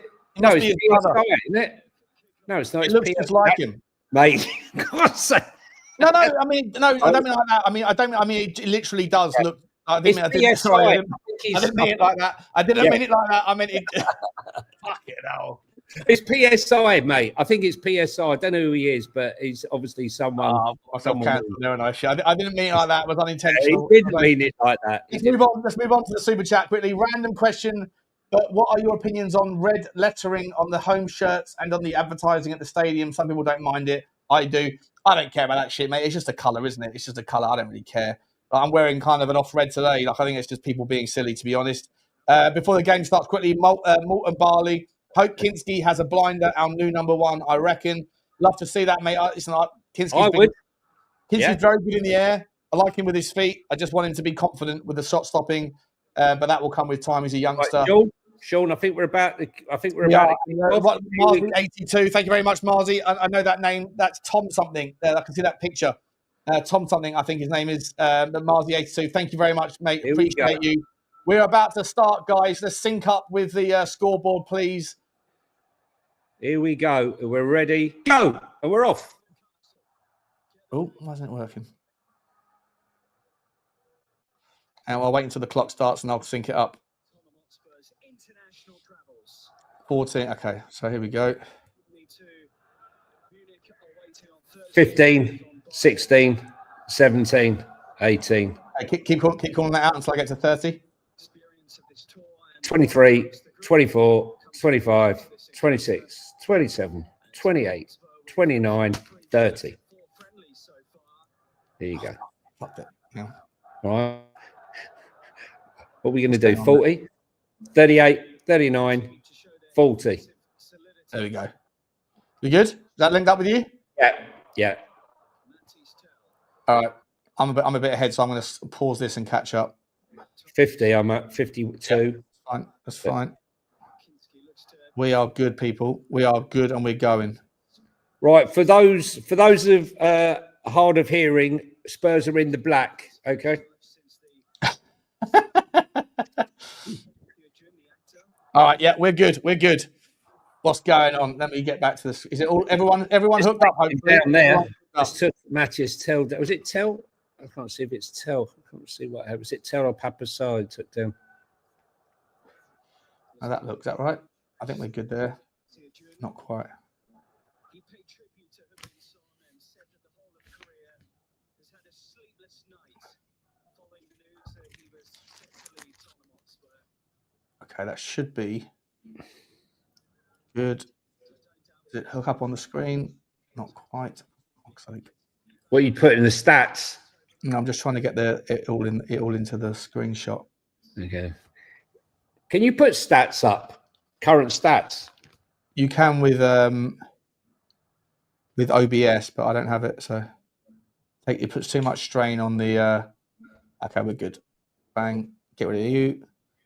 Actually, it's quite handy. It's quite handy today because only Tel's playing with a white bandage. You guys hear the commentary? Whose commentary can you hear? Is your commentary on, Johnny?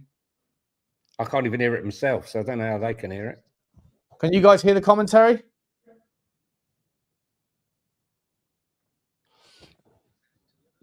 Oh, good save. Guess who that was? What I was just talking about. Pape Sarr. Pape Sarr again. Yeah. What did I tell you? Huh? Yeah. Let me know if anyone you can't hear the commentary. Okay, we're good. Okay, so we're all linked up. 2:45. Look at this. Tottenham 0, Newcastle 0. Oh, he's punched it clear, Dubravka. Yeah. Oh, it's Benson. It's Pope. Oh, it's Pope in goal. It's Benson with the shot. Yeah, straight out the Vatican today. Let's go. Shot. Chance. Yeah. Yes. Johnson. Johnson again. Johnson again. He did the Sonny. He did the Sonny. Again. He did the Sonny. That's awesome. Johnson again. Could have been 2-0. We love to see that. Newcastle in the mud. Newcastle in the mud. No, backdoor Johnson. That was front door Johnson. We love that. Let me tell Straight you. into the corner. And the Newcastle section looks very quiet. I watched that again. Oh, he's been picked off by who was that? Who picked him off? Pape Sarr, mate. Again. No, it wasn't Pape Sarr. That was Danso. Oh, Danso. Sorry. Yeah, beg your pardon. Let me tell you something. I was talking about it the last watch along, and on previous tweets and stuff. You're going to see us. I mean, when I said we're going to be playing like PSG, I think people absolutely went in on me. What I meant was trying to recover the ball high up the pitch like Luis Enrique does with PSG. And you saw another example of it there. You saw another example of it against Arsenal. Pape Sarr's deserved a goal. I've got to say, lovely finish, though. Lovely finish from Brennan Johnson. I'm loving that shirt. Very central. I'm loving that shirt. Shame we can't Mate, I know that number on the back, that the colour scheme on the numbers and the tour. I actually prefer the tour shirts to the actual Brenda stuff. Yeah, exactly. Brenda Johnson, exactly, RFS. I remember it well. Look at Sonny pressing like an orange peeler. Let's go. Is it interesting, mate, that Newcastle are playing in green and with white shorts? Looks a little bit like a certain flag, does it not? Well, I've got to be honest with you. I think they've tried to make it easier on themselves. They tried to disguise themselves as a pitch, as a football pitch. I think that was their best tactic today. I saw Eddie Howe making notes as he came out the tunnel. I don't know what he's spotted. But can you see the press? Look at the press. You're going to hand it over for his Uber Eats order. Look at the high press from midfield. Look, we've done it again. They can't handle. They can't handle the press. I want goals. Come on, Sonny. Jesus Christ. Oh, sorry. You want goals? I want the press. You can't handle the press. You can't handle the press. Change the scoreline. It's 1-0. We've done the scoreline. The scoreline's done. Uh-oh. Let's go. Is someone ahead of us? No, I think that. I hope not. Akash Grual. I hope you're watching it in line.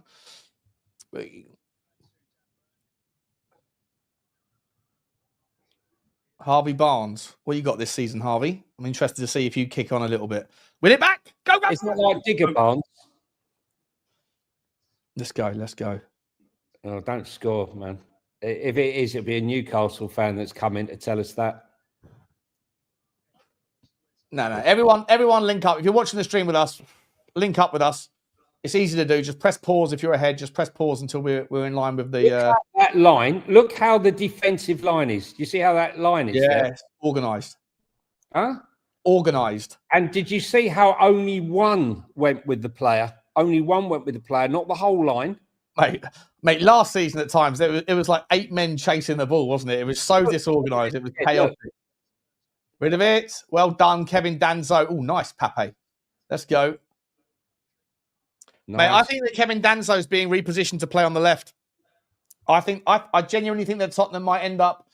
I did this video last night where I said, look, you know, if it's true, and who the fuck knows? I don't know about Duncan Castles, right? I love that colour. I love that number on the back. Yeah, me too. So nice.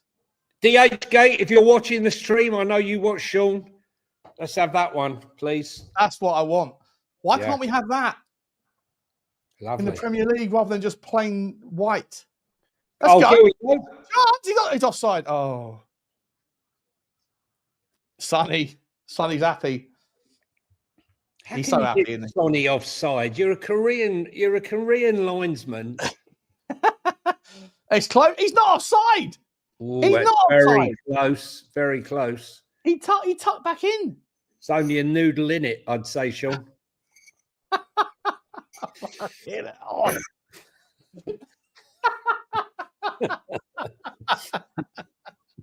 Oh my God. If 2026 is not the year that I get cancelled, then I don't know what is. Comedy's making a comeback, Sean. Yeah, 100%. 100%. He is making it. Yeah, exactly. There's no time for woke.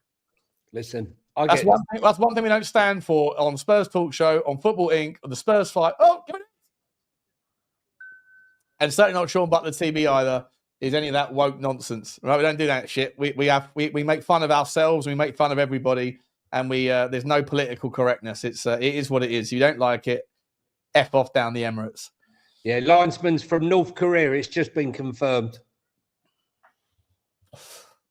Oh, well done, Kinsky. Look at that, huh?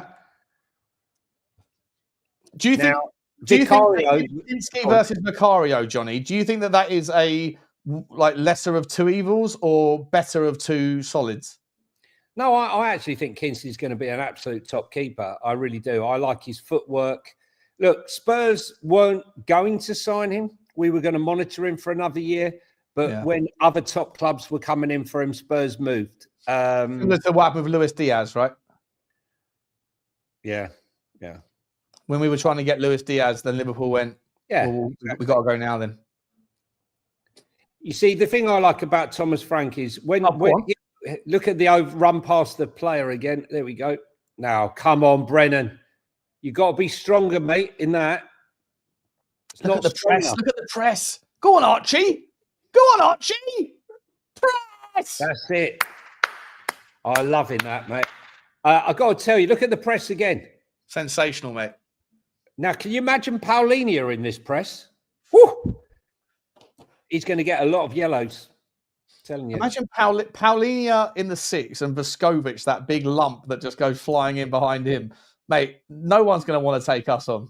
I got to tell you, what's going to happen after every game, there will be nowhere to hide with Thomas Frank because he micro-analyzes everything. There's a reason why they call him the professor. And, if you're not towing the line, you're not running. Don't worry about his feet. Mate, just super quick. Oh, look at that football. Go on. Oh, go on. Oh, he's off. He was off there. Mathys Tel. Is he offside again? He was off there. He was definitely off there. Come on, Sonny, mate. How long have you been playing football? I've got to ask this question. Next time the camera zooms in, take a look at the names on the back of the Newcastle shirts. Are they in a different language? A different alphabet, or is it just a very weird font? I didn't get have a look. Next time the camera zooms in. Maybe it's in Arabic. It's either I don't know. It's either a weird font and it's in English, or it's either in Arabic or Korean. I didn't really pay attention, but I was just looking at the last time it zoomed in, and I was like, I can't make out who that player is. If it's in Arabic, then that's wild. I don't know. Let's have a look when we have a look. Oh, ball over. They're in Korean. Oh, they're in Korean. Okay, they're in Korean. Okay, cool. Good block. I'll tell you what. Oh, good football. Oh, that was probably the first bad moment of the game, apart from a ball across the pitch there. Now, how we line it up there, 4-4-2. Do you know what's interesting? There seems to be different formations taking place here, and I can't quite work out. Pape Sarr is definitely the more advanced. Yeah. I feel like Bentancur's. But look how we're defending. If you want space, right, you ain't finding it there. Look at it. A bank of 5, and then a bank of 2, and then 2. 3, and then 2. Mate, the organisation looks sensational. Already. Wait till he's been there 6 months. Yeah. Stanley Kush is either wild behind or he's letting us know that he's done it again. We'll find out. Yeah, mate. I'll just say, if you are ahead of us, mate, don't be that guy. Yeah. I think they're behind. We're behind. Just sync up with us. 13 and 5. Don't be that guy. Don't be that guy that ruins it for everybody else. Okay, so Newcastle are in possession, and Spurs are quite comfortable at the moment. Now, notice we don't press here. Okay, we only press out of possession, high up the pitch. We don't press so much here in this position. Now, if you were pressing all the time, you know, you're not gonna last. It's gonna kill you. Martin Walton loves your shirt, Johnny. Thank you. It is a lovely shirt. Although Ian is absolutely spot on. I remember in the 90s there was a tube of toothpaste that looked similar to that. I'm not sure if it was Colgate or the other one, but wait a minute. Oh, good positioning, Benton Court. Well done, Roddy. Look at him. Look at him pressing up high. Oh, unrewarded effort there, Bent. I'm a massive fan of Benton Court. He was my favourite player before he got injured. Oh, no, that's it. Danso made a big mistake there, and he knows it, and he's just hitting himself. Got away with one there. Yeah. What do you think? Do you think, Johnny, that there's any logic to this thought process? I don't know. I'm just sort of doing thought experiments here. But Danso's played every minute this pre-season on the left. Look, I think we know that Micky van der Ven is going to play, right?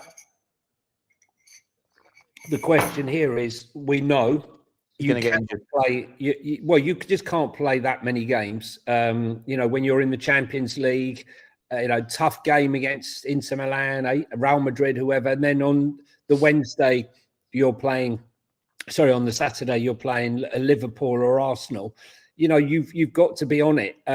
That's why I think that we desperately need another top left back, which is why I keep mentioning Hincapié. But as we know, I can't see them letting any more players go by Leverkusen. I think he's got someone. So I said that I took your point and I mentioned it in last night's video. Yeah, and someone put in the comments saying, "There's a German guy put it in the comments." He said, "Where are your papers?" Where are your papers?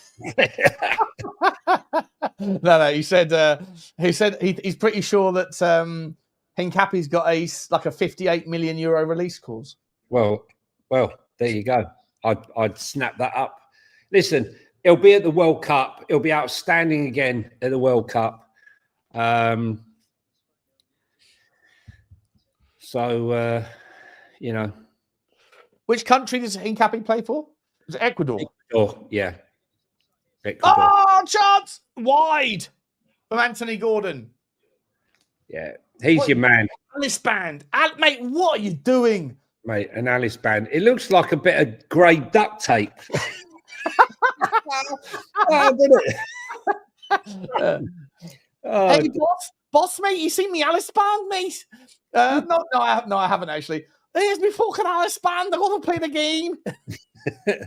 put a bit of duct tape. Yeah, give me the fucking duct tape. Give me the duct tape. Here we go. Kieran on your head, Trippier.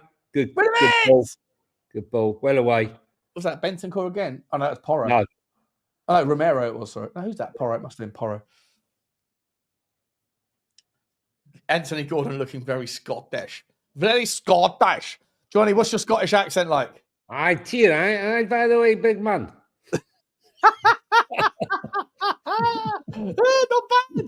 Not bad. Didn't actually say anything, just made a few noises. Oh, no, I spoke, mate. No. Yeah. Go on. Let's go, Mathys Tel. He's through.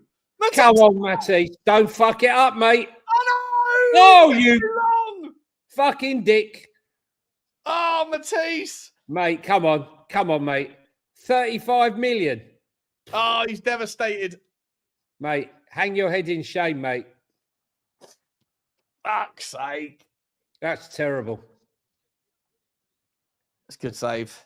No, come on, Sean. Should have buried that, mate. Now they're going to score. Anthony Gordon. Give him a rush.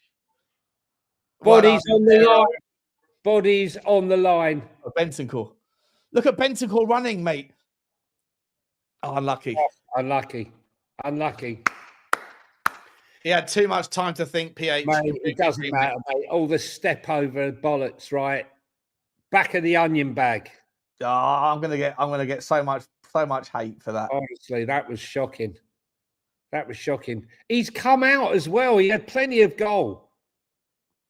Oh, he should have just put his foot through it. Just curl it wide. Just bend it in round the keeper. Just curl it wide.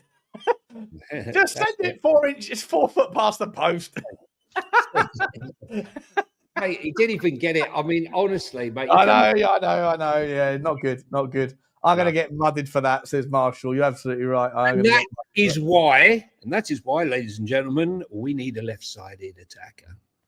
But he's actually playing through the middle. There's our young hack. Are we going to see Huak Turn spit on that Yang today? What's that?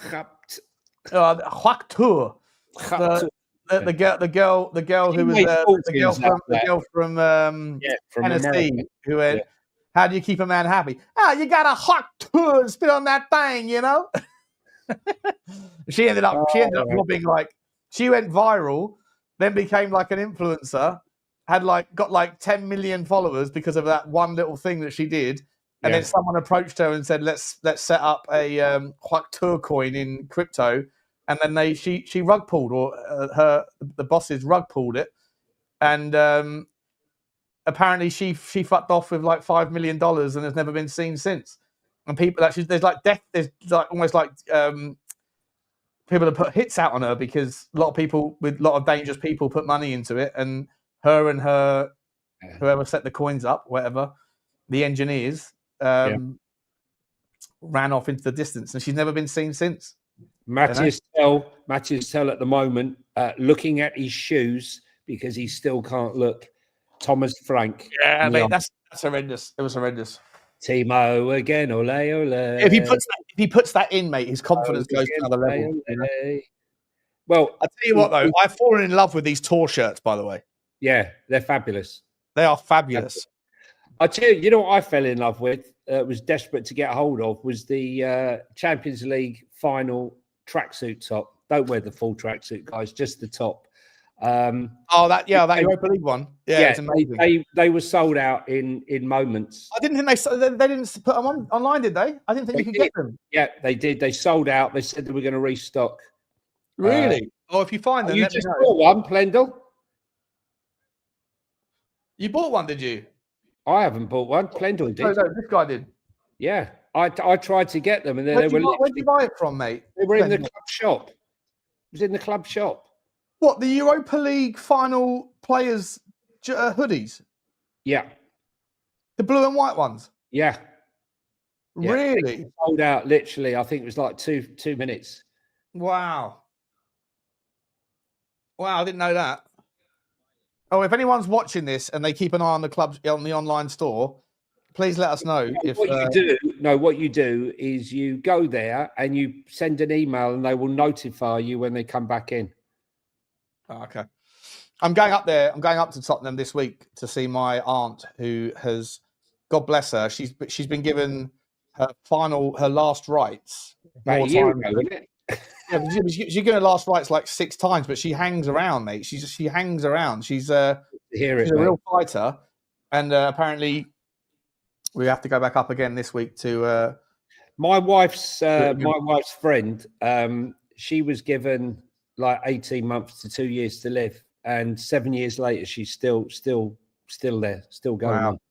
Chance! We should have buried that. Beaten in the air there. Joe Linton won everything. Yeah. Cuti Romero should have done better there. Just to even out my cultural appropriation, which I shouldn't have said earlier, but it was an absolute innocent mistake. Guimaraes does look a little bit like Romero, but they both got a nice tan on, and they both are a little bit easy to confuse.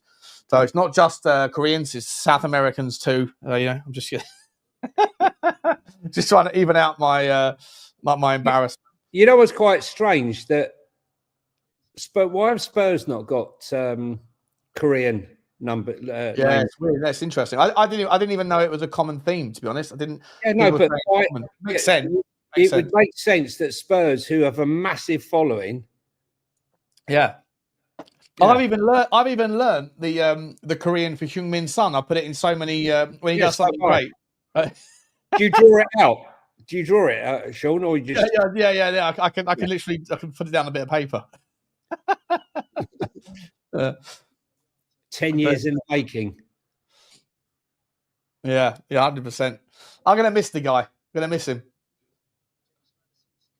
Look at Maddison and Van der Ven. He thinks he's bossing it, doesn't he? He thinks he's like the boss, old Maddison.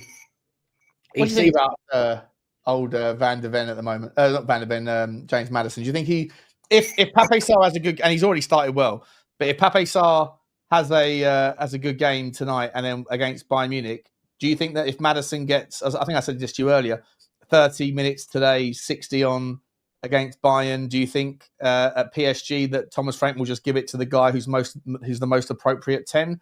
Or do you think that Pape Sarr, or do you think he'll be on a merit-based manager, basically, is what I'm asking? Do you remember I got in the mud the other night when I said that Thomas Frank likes a more physical player that gets about the pitch? You need some physicality. And I got sort of, what are you saying? Tell me who's the physical number 10. Lucas Paqueta, there's one. Paqueta, there's a few. There's loads. There's loads of physical 10s, mate. Kulusevski's a physical 10, isn't he? Oh, my God. What was that? Oh, Arnold! Oh. Was that Sarr? No. Don't ask who that was. Was it Tel again? Was it? It was. Fuck, I'm in the mud with Mathys Tel. He needs to start proving me right, or I'm going to end up looking like an absolute bozo. Oh. Is that someone taking Son out?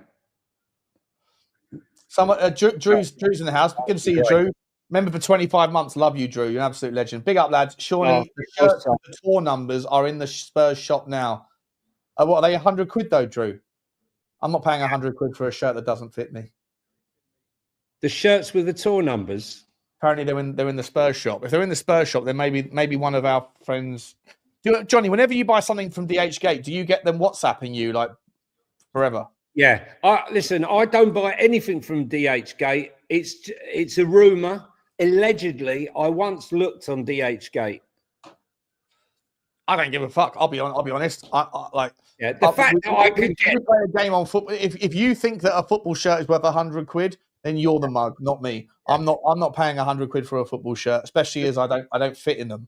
So Let me tell you, I buy them to hang them up. I'm going to be hanging them up on the wall here behind me. Yeah. And on Football Inc., we've got I've got Cremonese. I've got some Turkish team that I don't even know how to spell.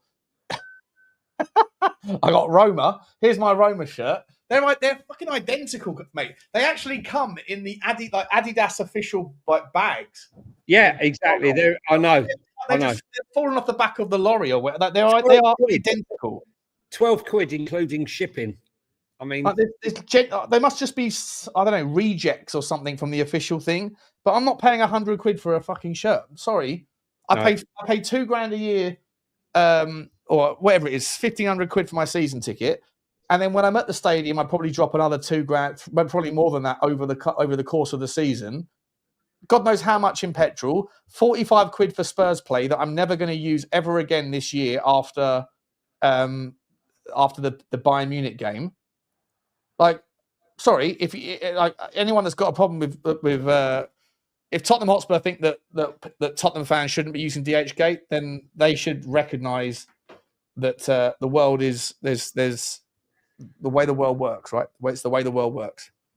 Listen, guys, if you like retro shirts, I should be sponsored by DH Gate. I swear to you, right? Honestly. So if you like retro shirts like this, I've got loads of retros. They're absolutely fine. There's absolutely nothing wrong with them. I've washed them. I've cleaned the car with them. All of them, but they're still in good nick. All in good nick. Yeah. Sean got. You say you washed the car? It's a joke. It's a joke. Here we go. Go on, Johnson. Oh my God, that was a terrible pass, Johnson. Oh my God, you had two options, one left and one through the middle, and you passed the ball behind Sonny. Yeah, that'll be noted. Don't worry.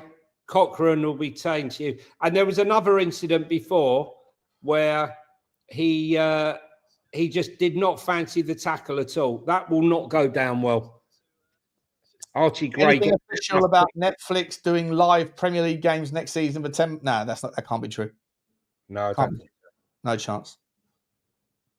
I think the contract's all been done, has it not? The next time the Premier League broadcast rights are available is 2028. So, There's no chance. I mean, unless I'm behind the 8 ball, but I'm sure I wouldn't be.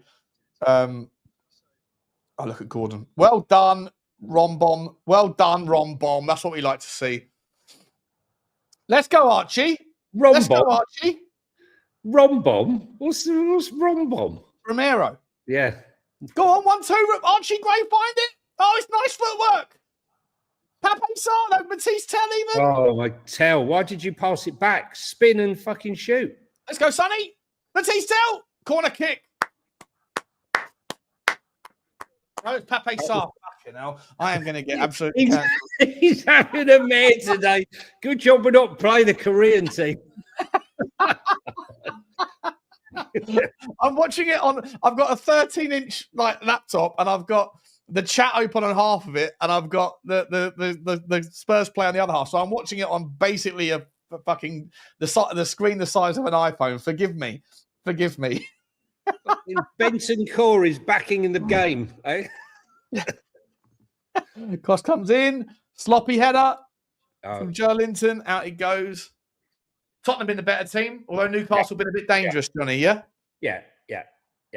And we're still not, down that, our left-hand side, obviously with no Jed Spence, okay? Nice to see you. Nice to see you. To see you, nice. How do you say hello? Is it Ling Hao or something? How do you say it in Korean? Tottenham love Korea. We do. Welcome, June. Welcome. Even though it's August. You're late. Late to the stream. Ni hao. Ni hao. Japanese. That's Chinese, isn't it? Ni hao. Or that's ni hao. He's been taken out. Yellow card for is that Livramento? No, No. Trippier. He's got previous, yeah. Kieran Trippier. That's exactly what he did. Tripped him. Trippy up. Trippy upper. Sonny with a free kick. Come on, Sonny. Bang it top bins, bro. Pull him down. Top bins, Sonny. This is for you, mate. This has got to be for you, Sonny. Top bins. You should have been on free kicks the entire time Harry Kane was. Look at this with look at all this with the I'm a big fan of that. Yeah, I know. But can you imagine if Roy Keane was still playing? Or Wayne Rooney. Yeah, mind you can't understand what Rooney. Yeah. Times. Peter Beardsley.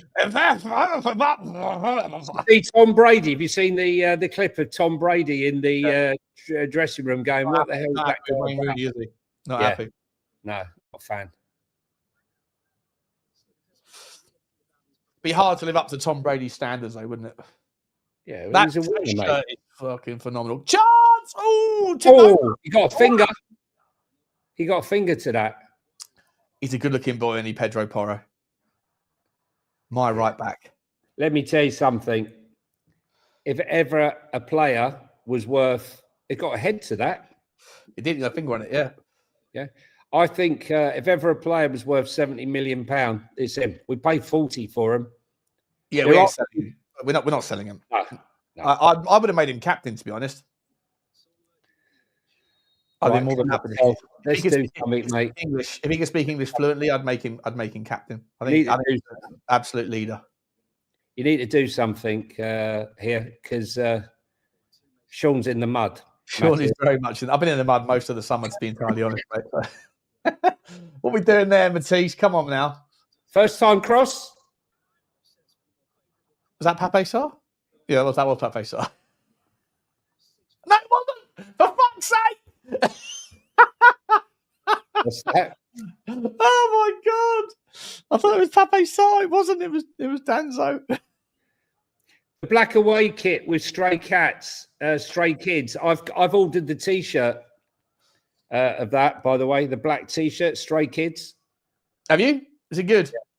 It hasn't come yet. I should get it by probably 2026. Come on, Mathys. Stuff advice from DH Gate. I forgot I ordered.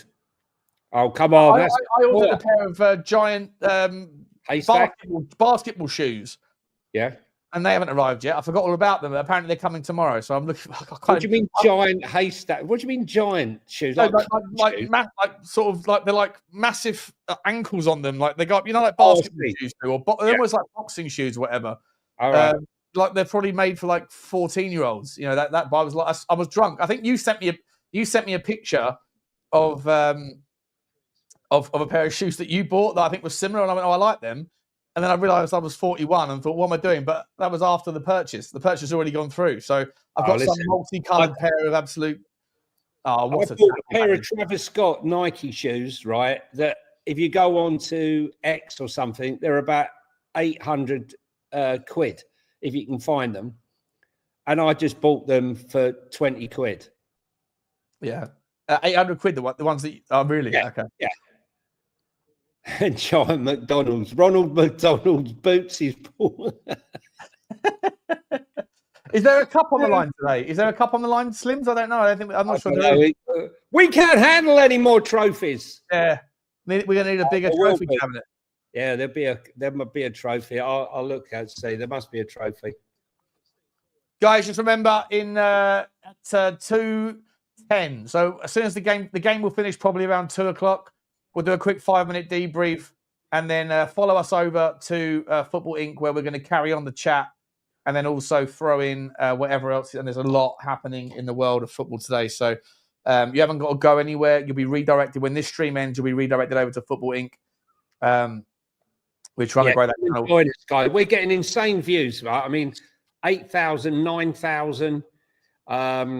Yeah, it's been incredible. I can't believe we're already at 4,000 things. I think we might be overtaking the hippie, and we're not even a conglomerate.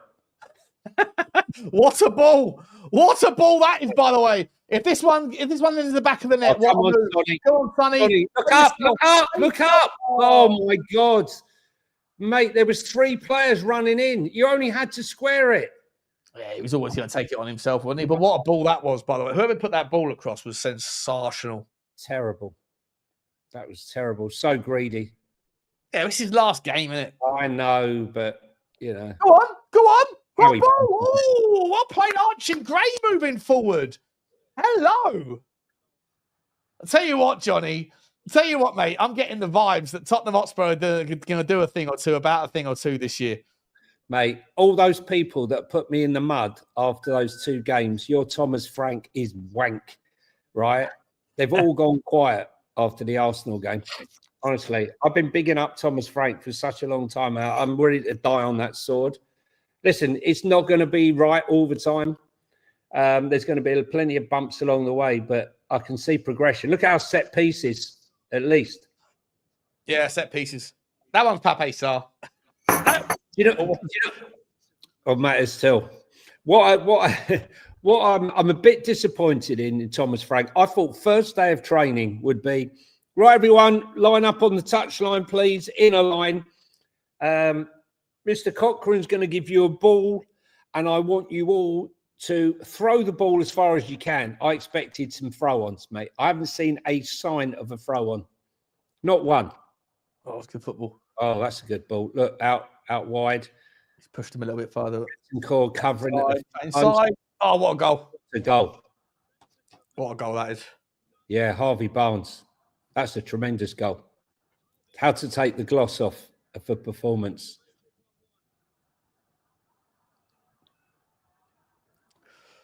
Fair enough. Game on. I think on the play is deserved. Conceded against. I know he's conceded against Wickham, didn't we? Yeah, listen, I've got to be honest. You know, they have deserved the goal. They've had 2 or 3 chances. Break down this side. Pedro Porro. Yeah, it's a powerful shot. It's a great finish, mate, to be honest. It's come off the post as well, isn't it? Yeah, it's good finish. Not a fan of Kinsky's positioning there, to be honest, but not bad. Post, mate, isn't it? Yeah, it's good finish, mate. Good finish. It is what it is.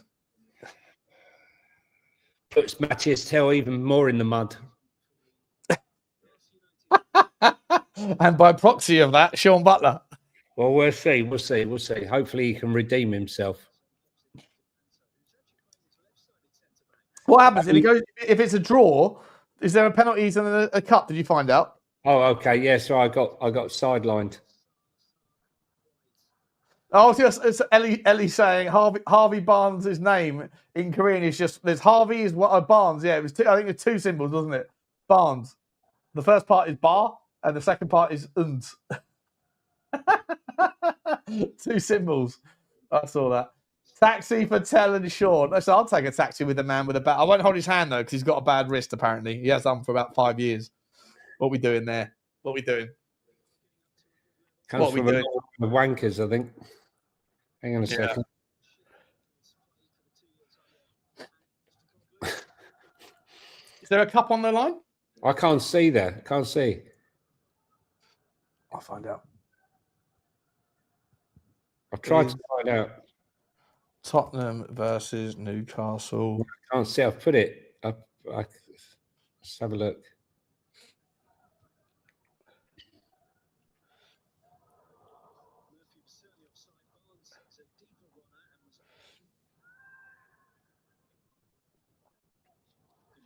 I can't see. No, it doesn't say. Doesn't say. I thought LA Galaxy. John Romero's missed one. Harvey Barnes. Oh, what a tackle for Porro. Good lad.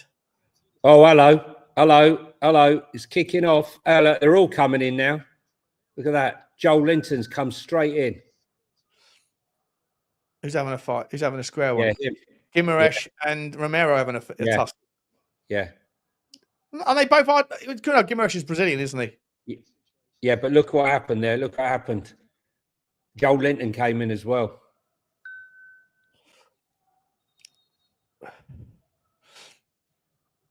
Got him round the throat. He's been on holiday and Romero tans very nicely. Archie Gray misses the challenge. Oh, Romero misses the challenge. Pedro Porro gets back. Does really well. Pedro Porro. He's pointing and he gets back and he covers it. And that's those exercises. Do you remember the exercises I was talking about? Throw your body on the line. Ooh. Yeah. He just put his hand around his throat. Don't do that to Rombom. Rombom's going to break your leg in about 5 minutes, you bozo. What are you doing? Oh, that's condescending to Asian community. You do not, if anyone's been to Thailand, you know, you don't pat people on the head. Is that right? Is it? Yeah, Anthony Gordon doesn't know any etiquette. Is that right? Yeah, it's condescending, mate. Really? Yeah. No wonder that brass hated me. Now, we've lost our way a bit. We've lost our way a bit since Tel screwed up. We've lost our way.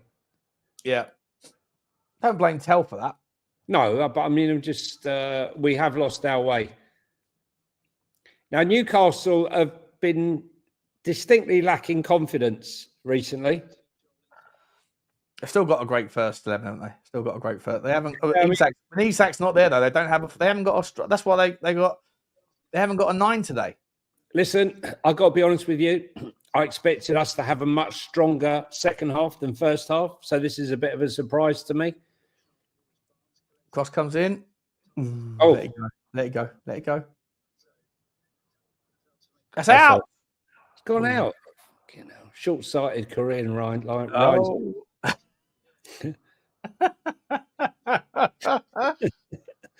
Okay, now.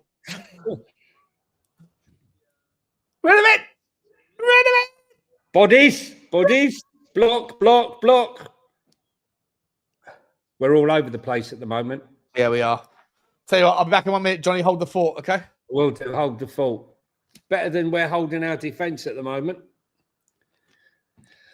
Well, it's just 2 minutes plus any injury time to go. What's going on here? We got the ref cam. Going to see what he's like.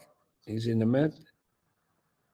Joel Linton's an absolute beast. It's amazing that Steve Bruce spent £35 million signing him all those years ago as a striker, and he was an absolute flop. And it ends up in midfield and becomes an absolute monster. It's the way it goes sometimes in football. You find a position you never thought was suited to you. Go on, win the ball. Well played, Archie. Archie Gray did very well there. Come on, Sonny. Cross the ball, square it. No, poor. Where's Brennan Johnson? I'm not being funny. He's been almost absent this half, other than the goal, which was deflected. That was terrible. Porro's not happy with Brennan Johnson. I'm not sure why. It was his mistake. Apart from the goal, I don't think Brennan Johnson's done much to endear himself to Thomas Frank in this half on that right-hand side, personally. You know, if you imagine, Kudos will start, I would thought, on that right-hand side. And that's why, with Sonny leaving, I definitely think we need a strong attacking left-sided winger, someone who can also come inside and drift into a 10 role if necessary. Come on, guys, press up. Look at the space out there. That's not good. Archie Gray's not had a bad half, got to be honest. Archie Gray's played well, mate. Yeah, I think he has, yeah.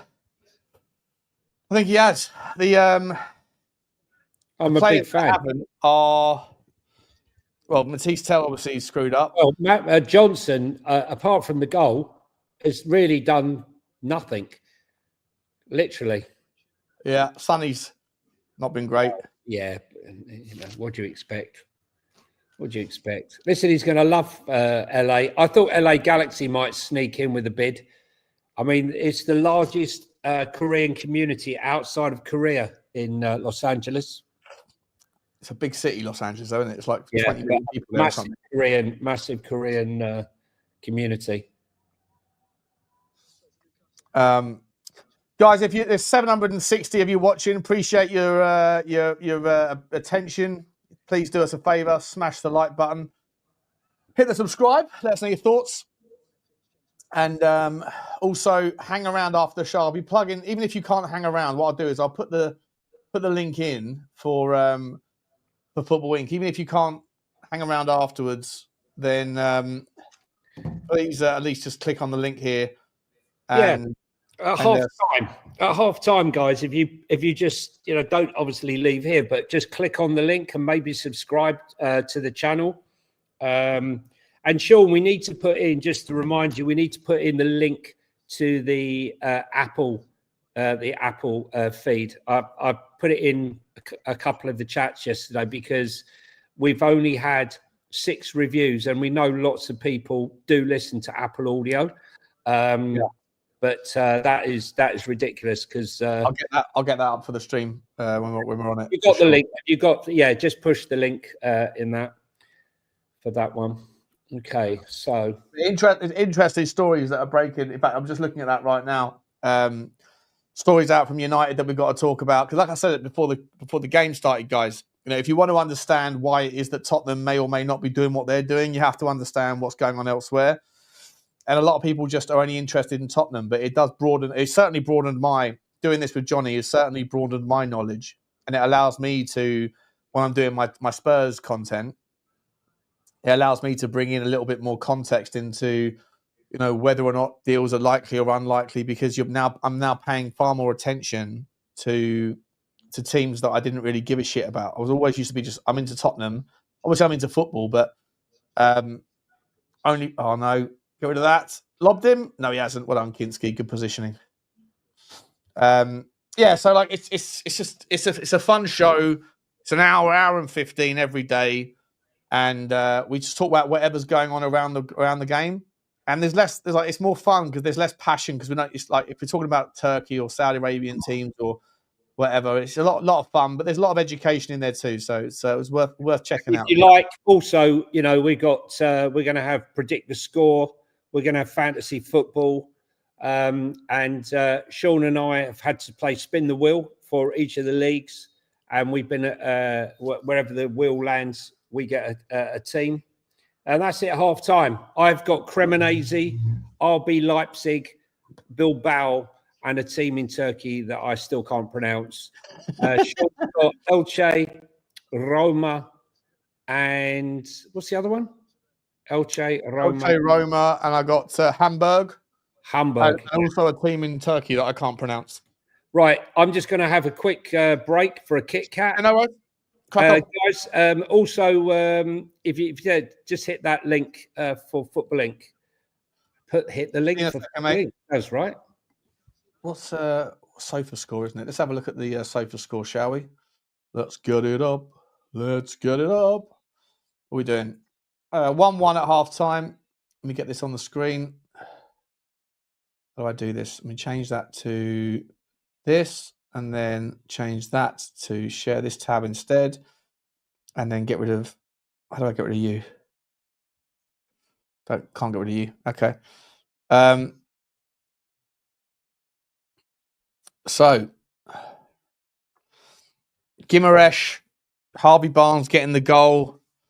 Fabian Schär doing pretty well against Mathys Tel, I think. Kieran Trippier on a yellow card. We should be attacking more down the left-hand side. Sonny so far, not his best. Mathys Tel, not his best. I think Brennan Johnson's been good. The goal was very well taken early doors. It all felt very comfortable. For the first sort of 30 minutes, to me, I felt like it was very comfortable. But last 15 minutes, guys, I don't know. I think Newcastle got there. I think he's probably right, Johnny, there when he said after Mathys Tel missed his chance to put the game somewhat in comfort zone. It hasn't really. We sort of lost the momentum there. But I think Pape Sarr's done very well. Danzo's been pretty good. Got the assist as well, didn't Danzo? Danzo got the assist for Brennan Johnson. Romero a little bit of trouble at the end there. Pedro Porro, well, he wasn't touch tight for their goal, but he made up for it at the end there. Kinsky, not too bad. I'm just going to have a quick look at these the stats, and then we can. I'll do this. Here we go. The stats. So Newcastle United having 67% of possession. There you go. You can see it right there. Is it on the screen? Yeah, it's on the screen. Sean Johnson, not good. He went missing after the goal. Yeah. Spurs are shit, says the big D. Get Eze or Grealish. Archie Gray. Yeah, I was impressed with Archie Gray. I was actually really impressed with Bentancur as well. I thought Bentancur was very good for me. I thought he was pretty impressive. I thought you played Spin the Bottle. That's only on a Saturday, mate. Only on a Saturday. Lookman handed in a transfer request. What's your thoughts on him? I love Ademola Lookman. I think he's extraordinary. He wants to leave Atalanta. Sorry, he wants to leave Atalanta. He wants to go to Inter. But Inter haven't got the money right now, and there's a hold up. So I'd love it if Tottenham could go and get him. I mean, I think we'd be absolutely terrifying. I think we would be terrifying having Lookman on the left, Kudus on the right. Ideally, if we really had the money, a better number 9 at the top. I like Solanke, but I do understand and I do appreciate that he's not, this worldie that we probably want. But I don't know if Tottenham are going to get another winger because we've got Tel and we've got Odegaard, both of whom, we spent a lot of money on. So you can't spend 80 million quid on left wingers or 70 million quid on left wingers and then bring in another one. Doesn't really make any sense. So I would love it if Tottenham just went out and if we had Odegaard on the left, Kudus on the right, Maddison in the 10 or Decky, somebody like top draw like a Mawani, or even if you got a Rodrigo, just like if you put in one more top draw forward in there, then I think that Tottenham can really do bits. And then if you could go and get that 8/10 that you wanted in the 8 that's better, like a Lucas Paquetá, like an Enzo Milo, like someone like that. And then, maybe you can go and get someone like Gerstruida on the right back spot that can come in, and then you can put Jed Spence on the left. He can then fill in as a 6 if need be. He can also fill in as a right-sided centre-back. It looks like Danzo, to me, is going to be played out on the left-hand side a little bit more. He hasn't played a single minute as a right-sided centre-back, I don't believe. So, but yeah, tale of two sections to the first half. Tottenham started early, got an early goal, dominated. Newcastle had nothing up until about the 15th, 18th minute. Then it was all them. Then it was backing us. It's a momentum game, isn't it, right now? And they finished strong. They got their goal and they finished the second half stronger. For sure, that's a fair chance. Big chances. One, that's the Mathys Tel chance that he bozoed it. Total shots, 6 versus 8. So an open game. But only once, we've only put them on, apart from the goal, we've only made them save once. And that was the Mathys Tel thing. Other than that, we've had 4 other shots. Done nothing with it. Kinsky's made 3 saves. Sorry, that's not true. That's the other way around, isn't it? Kinsky's made 1 save. And Dubravka's made 3. Corner kicks, 5 to Tottenham, 2. Not much coming from the set pieces today so far. Against Arsenal, we were really, really impressive with our set pieces. Today, against Newcastle, not so much. Hasn't really. But we're playing against Newcastle. We've got a massive team. So look at that: 160 passes to 338 for Newcastle. They're very much in this game. It's a very even game. But these guys have got more than twice as many passes to us. Tackles 9 versus 4, and 1 yellow card. Concentration of play. What's that? Highest concentration of play. So we haven't done very much at all down our wings. What about Newcastle? Newcastle have done most of their work down their right-hand side. So, our left back needs to be a little bit better, a little bit more combative, I would say. Jules, 45% to 55% Newcastle.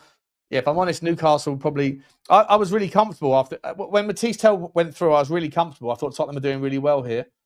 But you can actually bet on this. You can bet on a friendly on Bet365. Gee whiz, who would do that? The market's saying there's going to be a winner. It's going to be a winner. Which way is it going to be? Actually, they're not saying that at all. Actually, they're saying Newcastle slight favourites, then the draw, and then Tottenham 2-1. Interesting stuff. Let me come back to the chat, see what the chat's saying. I thought you played Spin the Bottle. We've done that one already, haven't we? Sorry. Good to see you, Nathan. Sean, you are missing the K-pop. Is there a girl back? What? No, they're showing something else. I don't want to miss the K-pop. I quite like K-pop. Newcastle are basically playing their first team, just no Isak. Yeah, and Tottenham are playing their second team, aren't they? I would like to see some substitutions second half. How long do you think Son gets? I think he'll play for another 15 minutes, 20 minutes, and then I think he'll get his. It'd be really nice. Ian said it. It'd be really nice if we gave him like some sort of march of honor or whatever they call it, a guard of honor. I don't know whatever the phrase is. South Korea's Little Mick shacking out. Why can't I see this? I'm seeing something different. I'm just seeing training. I'm seeing training game stuff. I'm seeing training game. You guys are seeing what's going on here? Wait on a second. I'm on Spurs Play and I'm seeing footage of Thomas Frank's fucking training game. You're telling me there's pretty Korean girls. What are we doing here? What are we doing here, Ship It? Sports TV. What's that? What country have you got to be in to watch that? It's a disgrace. It's a disgrace. Enough of Thomas Frank. Give me some Tommy Wank. Sean, am I following the test? I saw it yesterday and the day before. I saw that that England were. We bowled India out in the final test for, was it 280 or something like that? And then last I saw, we were like 120 for 2, I think, or 120 for 1 maybe. So I haven't followed the test since then. I used to be massive into cricket, but I'll be entirely honest. Pranav Jashwal, I hope to appropriate here, mate. I hope I'm not wrong, but I'd imagine that you are Are you Indian? I can see in your profile. Maybe you look a little. Maybe. So on that basis, I might be rude here by saying the only Test games that I really care about, I'm really only interested in the Ashes. I love the Ashes. I'm not that into cricket that I really care about cricket in a day-to-day thing, but I'll certainly be watching the Ashes in December. I think it is in Australia. I don't sleep very well, so I have the cricket on during the overnight. But I'm not too mad about cricket. I used to be wildly into it. Used to really get sucked in, but it's we'll be on 164 for 3.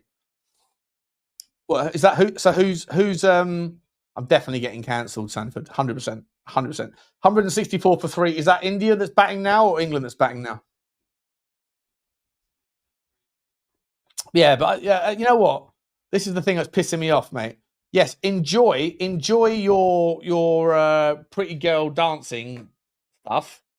I'd much rather be seeing that than some wannabe Tottenham guy wearing a Tottenham shirt talking about whatever's going on today. Oh, I'm singing a little bit of it now. Sing a little bit now. I can see it. There we go. She's not K-pop. She looks like she's K-popped. She's a little bit older. Chubby as well. Yeah, this group looks about 45. Yeah.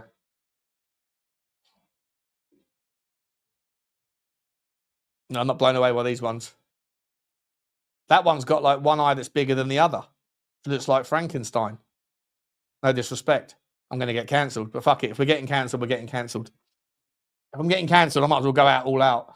That chick looks like she's got a bit like me. I've got one eye that's slightly more closed than the other, slightly more open than the other one. She's quite hot. That one is. What are we doing here? She's cute.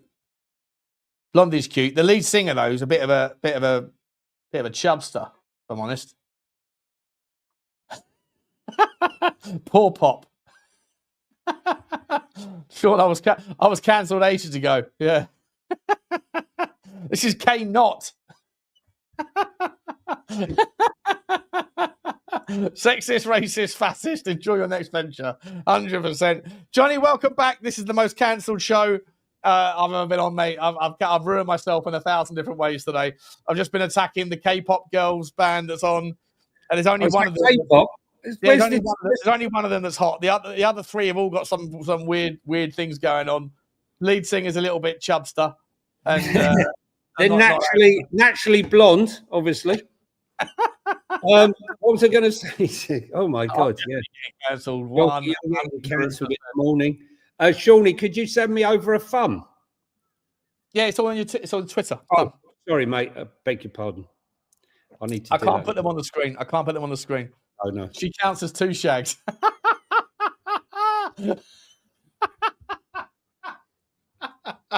Bravo, sir. Bravo. Yeah. Equal opportunity K-pop. Yeah, the DEI. DEI of K-pop. K-pork. K-pork. Charles Sue. We're all getting cancelled together. We are all getting cancelled together. 100%. Charles Sue. Oh, this group is 2NE1. They are all legends. There's the dad. What they called NE1? 2NE1. Oh, right. 2NE1. Oh, yeah. So not to me. Yeah. To anyone but me. I wouldn't know who they were if I saw them in the street. Yeah. They probably earn about 100 million quid each, you know. Wild. The lead singer was a bit of a chubster. She wasn't she, Deb? We're only politically incorrect on the weekends. Well, only a day with a Y in it. Other than that, we're pretty good. We got the first politically correct commentator in, Paul Rockingham. I thought this was a football watch along, not a body shaming show. It's a little bit of both, bro. It's a little bit of both. You should see the stuff that people call me in the chat, mate. You should see the stuff people call me. You look like Frankenstein, no disrespect. Well, that's probably, yeah, fair enough, Lisa. That's me. Yeah. K-plop. Jeez, that was a challenging tug. Did he say K-blob? Did he say that?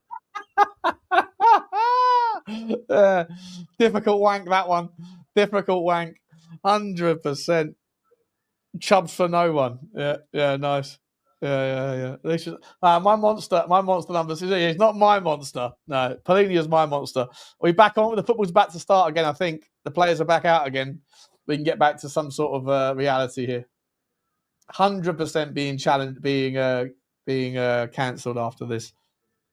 Listen, It was fun while it lasted, lads. It was fun while it lasted.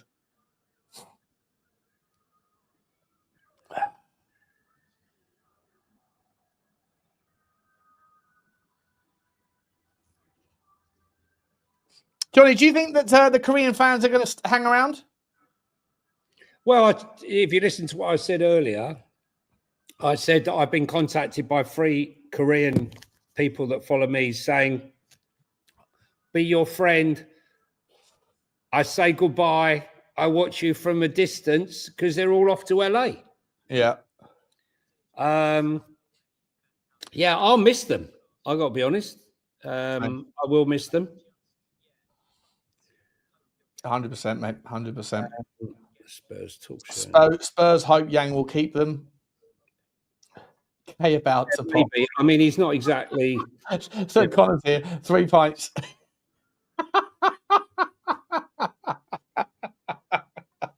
3 cans of pop.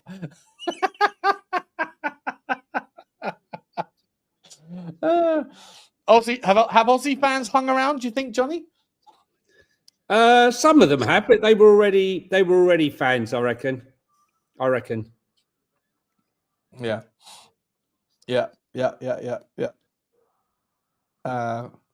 Job. You're not worse than I am. You're not worse than me. If anyone's getting cancelled, it's the comment section. That's for sure. But not by me. Not by me. We're off again, guys. We are off for the second half. Let's go, Tottenham. Pinging it long skis. What are we doing here? Right. What were the changes? I think this is all about legs. And for Tel, it needs to be about shooting practice, to be honest. Let me get the scoreboard up running. What you on, Johnny? He won't be happy. He will not be happy with that, I can tell you. Johnny, what are you on? Time-wise? 45-27.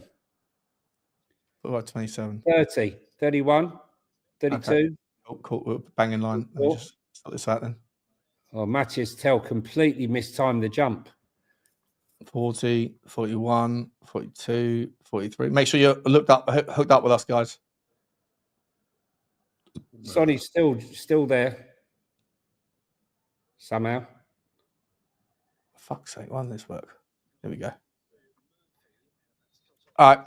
There you go, guys. We're all hooked up. We're all linked up. I tell you, if we're in the mud, we're not in the mud as much as TNT Sports, who basically put in the start, Ismail Sarr wins back possession before scoring a beautiful goal against Ismail Sarr. Ismail Sarr.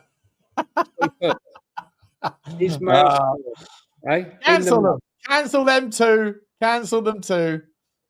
Disgraceful behaviour. Yeah. If we I can make did these mistakes. We're amateurs. We're amateurs. I'd be in trouble. Yeah. Right. Okay. I'm just trying to do the link for everyone who's not here for later. Let's just do this, and then I shall be with you all.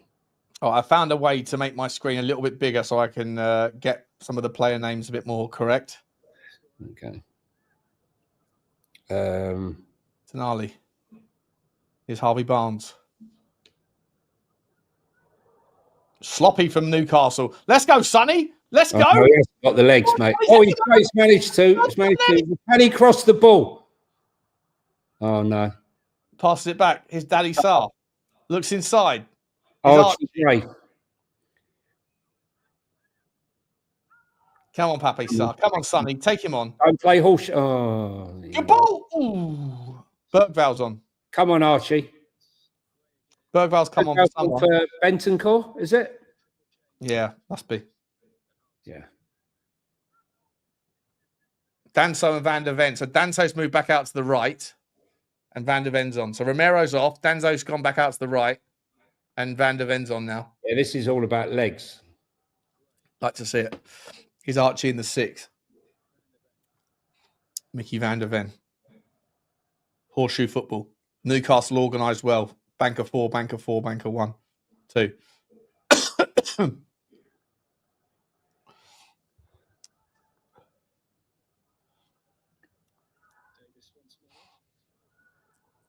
Nice. Oh, Sonny. Sonny.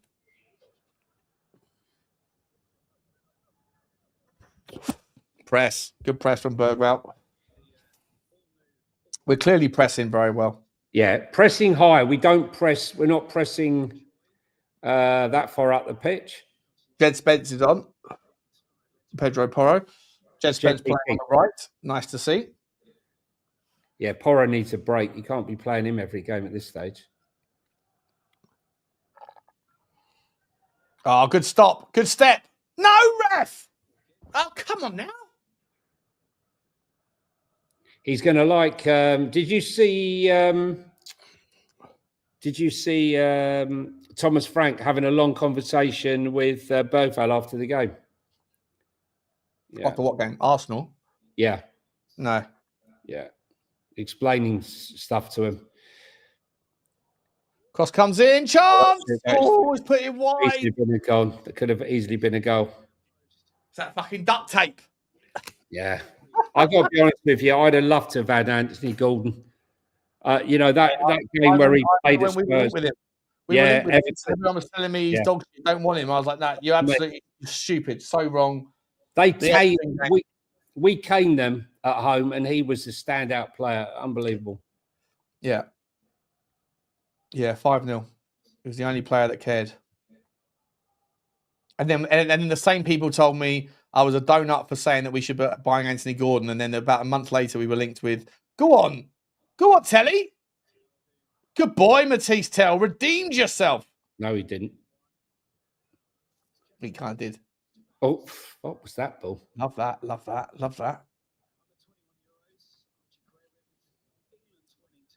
Lee Kang is in the stands.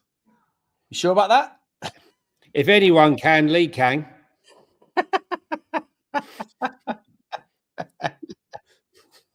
That's a good ball. Let's go. That's a shit fucking ball. Shocking ball that is.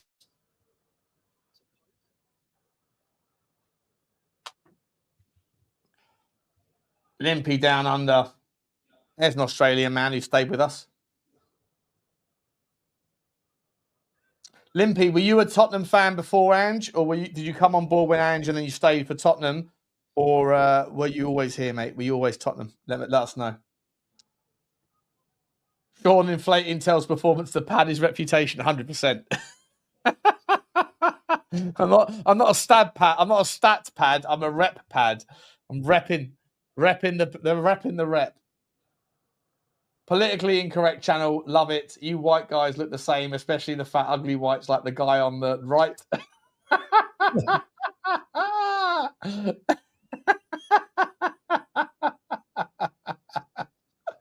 Fair play. Fair play. Fair play. Yeah. Probably shagged more birds than you have, but you've had hot dinners, bro. So, yeah, good luck with that. Good luck with that.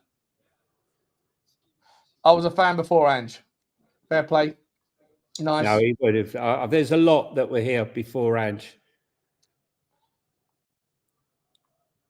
His name says it all, says Tyler. Yeah. Yeah, 100%. Enjoy the free hotel, bro.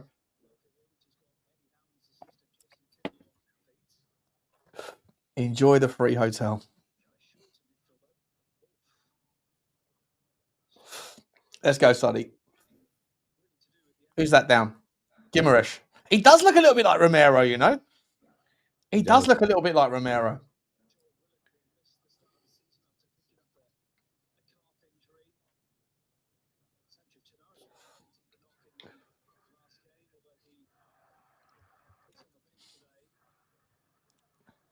doesn't he? He does a bit.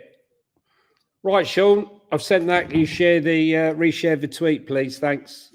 I'll just put it on the Twitter. Let's do it. Let's do it. Did anyone see Isak leaving the training ground, being attacked by a bunch of kids and teenagers and some men with ill-fitting Newcastle shirts, booting his car, calling him scumbag? Who, Isak? Yeah, Alexander. Really? Yeah. Newcastle fans are as precious as... I know that from Sean that's Butler's... a goal. Oh, no! Oh, what a goal! He's offside. Good finish. Yeah, come on. We've got to defend better. Oh, he's well off. He's miles off. Not even Miles off. close. Miles off. Not even close. I like the way he's rotating it here because he needs to, because of injuries coming out, they need to get minutes playing alongside each other. Thomas Frank, you probably heard, constantly talks about relationships. This is one that the centre-backs are important. I'd like to see Tel come off. No disrespect to you, Sean. I think after 60 minutes, I think he'll come off. No disrespect to me. Why are you disrespecting me? Oh, no. I mean, like when I say he's coming off, I'm not just saying it because, The wind up. Yeah. No, I'm fine. Yes, I'm more than happy. Yeah, he fucked up in his one chance, but I think he's been okay. He's been as good or bad as anyone else apart from that. But he definitely fucked up. Johnson on the pitch. Brennan Johnson. He was on the pitch. Maybe we've had 3 changes. Can't see him. Maybe he's out there on the right-hand side, but just can't see him. Go on, gently. Man on. There he is. Up towards. Yeah, that's Brennan Johnson. Yeah. That's no good. That's no good. Super chat from JB Macaulay. Shout out to you from Aussie. 55 years a year, now living down under. THFC forever. Appreciate you, mate. I lived in Australia for 3 years. Happiest 3 years of my life. It's a wonderful place. Melbourne, where I lived. Absolutely sensational. I'd love to go back there at some point. Not sure if I'll be allowed back in. Not because I was a bad guy. I contributed and all that, but I think I've already expired my visas. So I'll have to... Oh, wow. Ooh. Wow, that's bad. He's a proper dickhead, isn't he? No, I swear to you, in a league game, not only is that booking, they'll be looking at VAR at that. He's a proper dickhead. Who did he take out in the league? He really hurt someone in the league. No, that is, he lost his temper there and elbowed a kid in the face. Right? Honestly. He's a dick, mate. He's a big, strong... Archie Gray has been absolutely... They've rounded on him today, but I think he's had a really good game. Ooh. Go on. Tel. Well done, Mathys. Well done, Mathys.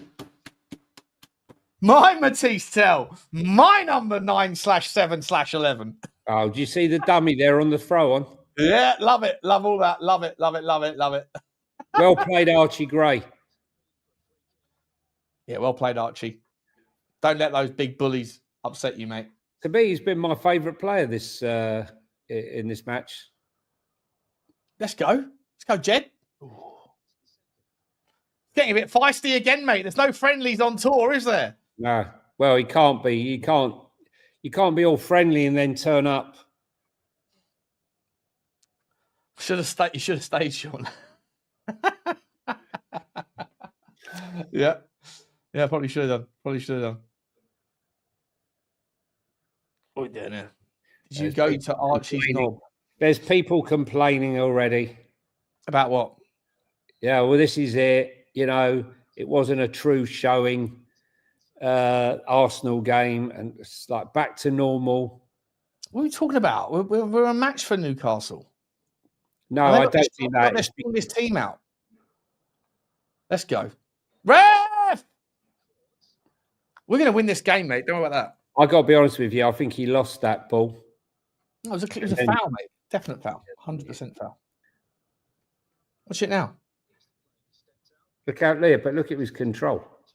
Don't matter. Draw the foul. You got it in for Mathys Tel. I see what you're doing. I want to. No, I don't. I don't. I see what actually. you're doing, mate. I see what you're doing. I see what you're doing, Johnny. I see you. Thomas Frank will get hold of him and make him a really good player. I really do. So he's going to be. It's going to take him time. Let's go. Unlucky. Oh. Unlucky. Go on, Lucas. Win that ball back from behind. Smash that little prick. Let's turn this into a proper game. Don't back off him. Get there, Jedley. Well done, Jedley King. I wouldn't mind. Newcastle have been trounced. Oh, well done, Jedley.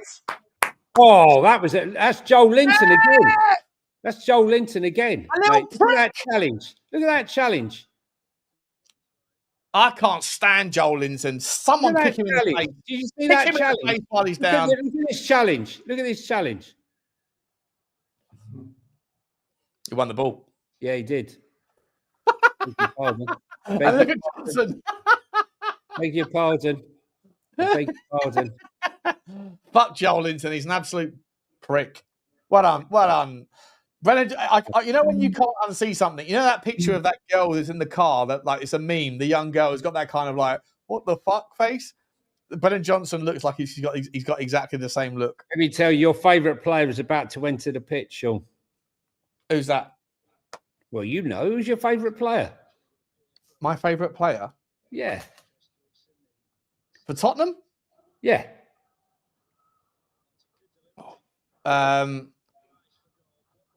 My favourite player for Tottenham that's not currently on the pitch. I'm not sure you've got his name on your back of your shirt, on the shirt, but we're all over the place at the moment. Go on, who is it? Tell me who it is. You'll see him. He's coming on now. Coming on now. I'll save the surprise. Oh, Richalison. Yeah.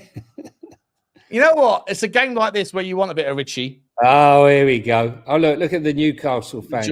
Fans idiots abroad. Now, fair play to them. They're having a good time. But they ain't winning anything.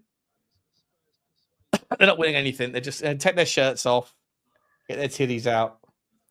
Is that Tonali coming on for Newcastle? Pigeon time. Johnny taking the piss.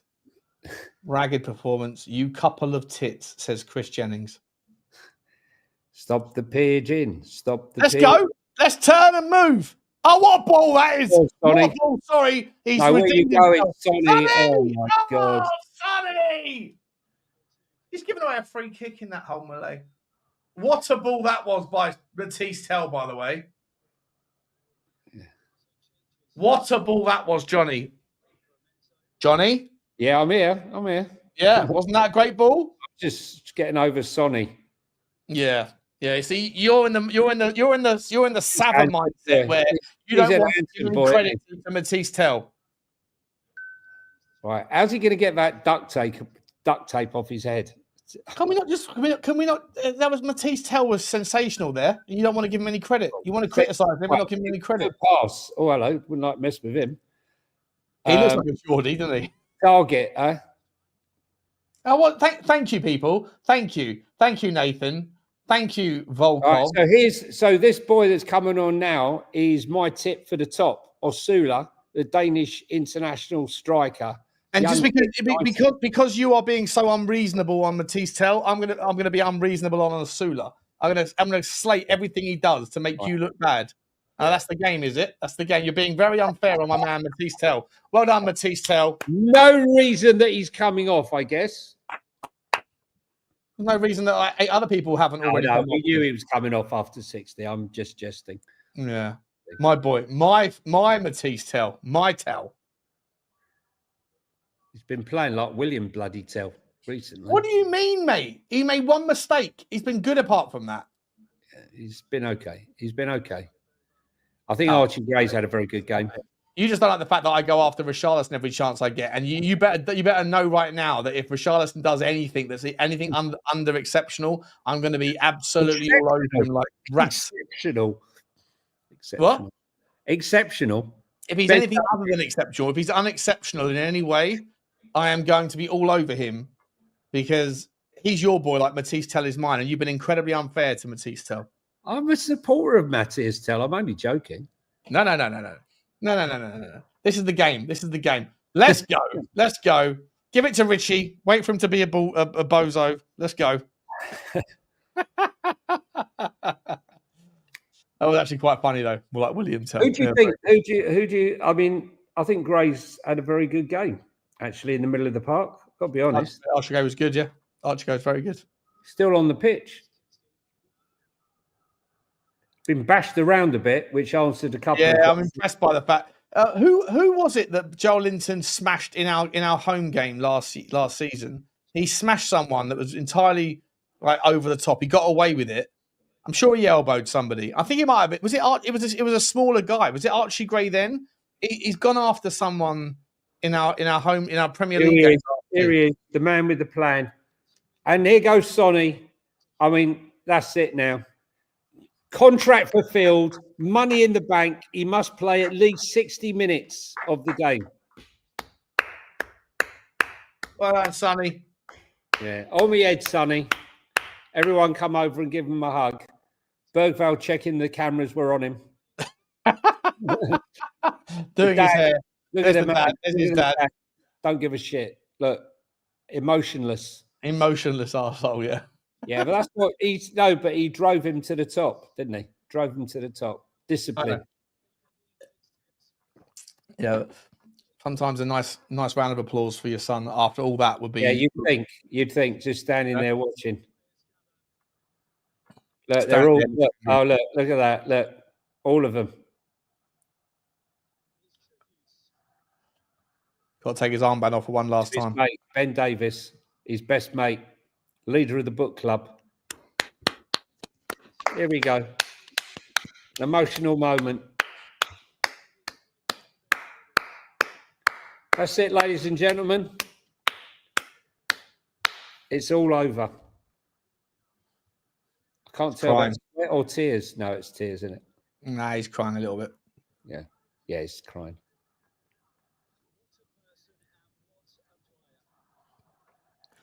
That's the bigger deal.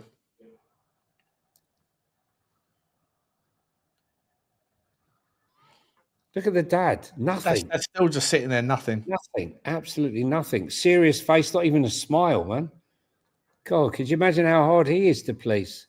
Your son's achieved just about everything. Look at what his wife must be going through. Gives him the best nosh of his life. That was okay. That must be someone famous I don't know about. Could you imagine if he was dating Taylor Swift? They'd go meltdown, wouldn't they? Oh my God.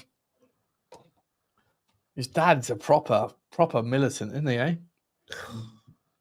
Come on, man. Smile. It's your son. It's like, what a moment.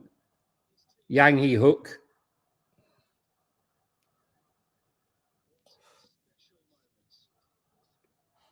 Sonny, the Spurs legend. Yeah. Well done, Sonny. Do you think Eddie Howe's going to be pointing his watch? Pointing his like Arteta would be doing this. Look at the dad. Come on, Dad. Crack a frigging smile, man. It's terrible. Yeah, not cool. We could have 15 minutes. Not a girlfriend or a wife or anything. Not that he can talk about. Not that he can talk about. Yeah, I think that's the way it works. Back on. Oh, come on, guys. Focus now. Focus. Newcastle back to punish us. Still off the pitch. Well done. Who's done that? I can't see who that is. Was that Danzo?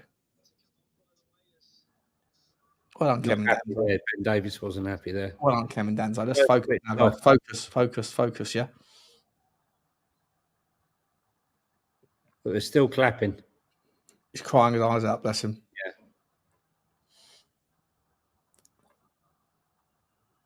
He's shaking a little bit as well, bless him. Take a last look at Koreans in the Spurs shirt, because in about 3 weeks' time, they'll all be in LAFC. Their merchandise sales will go off the cliff. I don't get how Son's going to LA. Has Mr. Marinakis signed off on it yet? Yeah, exactly.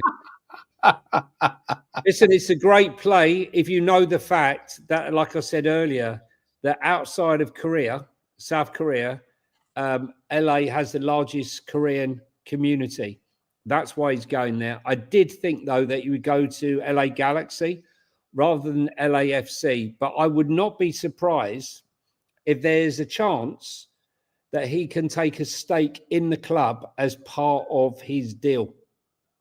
Really, that makes sense to me that could possibly happen. Yeah, maybe. Yeah, because look at the deal that Messi and David Beckham got. It wasn't anything about the wages. Yeah, mate, it could easily happen. He's made. Oh, Jesus Christ, Bissouma. Bissouma was close. He smashed him there, and he. Is Bissouma staying? Oh, look at that. He's been on the usual Bissouma, mate. This is the thing, right? I mean, honestly, he has a brain fart. Look at that setup, mate. Look at that setup. 6 Tottenham players, all on the 6-yard box, like all an inch between each other. Dangerous, isn't he? Kieran, look at that. 1, 2, 3, 4, 5, 6. Bang, bang, bang, bang, bang. Look at that line. Look at that line. Oh, well done, Berghvall. And a block again. Who was that? Johnson. Johnson on the clearance. Cross comes in. Well done, Kinsky.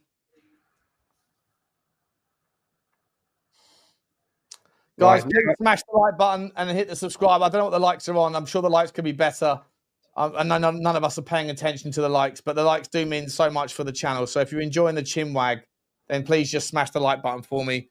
I don't know what they're on, but there's been about 750 people here the entire show. There's 815 now. Been going for 3 hours. We should be on at least 500 likes. Because I'm sure some people... I don't know what time I put the show on for. What time did I put the show on for? 2:15, that's right, yeah.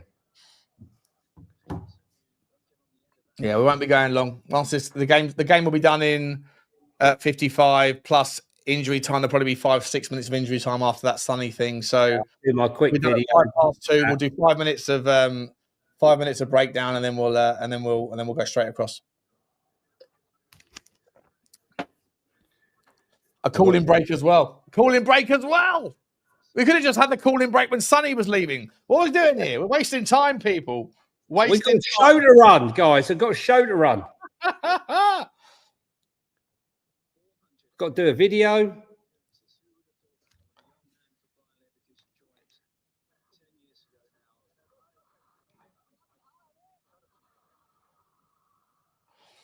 EMF just sent me a text message saying, because when Ian came on, he was like, he really wants to see Archie Gray. I think Archie Gray's been really good today. Yeah, I think he's probably man of the match.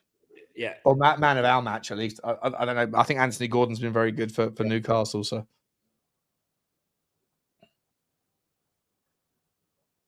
but yeah, guys, I'll put the link in again just now. Maybe even if you can't join us later in about what time will it be, in 45 minutes time or something, please do make sure you just quickly hit this link, and it should open up another. This should open up another tab for you. Just smash the subscribe and then come back and check us later if you can't do it today. But the shows are always good fun over on Football Inc. We talk about what else is going on, and it's a good education for to have a full, well-rounded opinion of what's going on in football.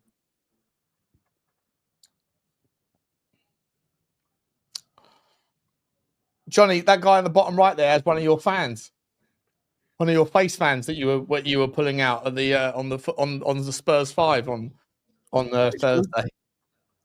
Which one? No, go on. That little handheld face fan. Did you buy that from DH Gate as well? Yes. Oh, you did? Yeah. Great, mate. Sensational. Let's go. Let's go, Lucas. Make a good decision. Oh, no. He's pissed off. Richie was there, mate. He was pissed off. He didn't get the pass. He would have fucked it anyway, mate, because he's useless. Oh, mate, come on. You said fair. All right, come on. No, I told you I was going to go harsh on Richie because you weren't fair on Mathys Tel. Yeah, he's got to get the ball first. Yeah, I'm saying he would have fucked it anyway. Oh, Johnny, I know he's your boy. You can't argue. He's got to start scoring goals, mate. No excuses. Absolutely no excuses for that. Is he fully fit now, do you think? No, he's not match fit. He's not been injured. He's not been like. No, he's not injured, but he's not match fit. That's a lovely run by Kudos. Go on, Telly boy. Do something, lad. Oh, yeah, go on, Mathys Tel. That's what I'm talking about. Oh, Mathys Tel. What are you talking about? It's Kudos. Who was that? Kudos. Oh, Kudos. They got the armband. They got the fucking armband. I'm watching it on the size of my screen about this big. Can I tell you something? I think you got telitis. I know he went off, didn't he? He went off. He's got telitis. What is going on? Sorry, everybody. Sorry, I forgot he went off 20 minutes ago. Yeah, I know. Yeah, sorry. You mud me even more. Come on now. Every player's got a bandage on. Oh no, I'm in the mud. I'm in so much. Odebear, Archie Gray. Well done, Archie. Listen, I am watching this game on the size of a screen about as big as an iPhone. The excuses. It sounds like fucking Ange Postecoglou to me. Well, it's the injuries, mate. You know. Yeah. If he starts looking down at their fucking hand, mate. Well, I remember when my brother was at university in Nottingham back in like early 2000s, 2005 or something. I remember going up to see him for a night out, for a weekend out. And all the local kids in Nottingham were wearing golf gloves, on like a golf glove on one of their hands. It was like the local thing to do if you were like a 17-year-old. And I feel like that's what we're all doing here now. They've all got like, what are we doing? They've got like tubey grip on their fucking hands.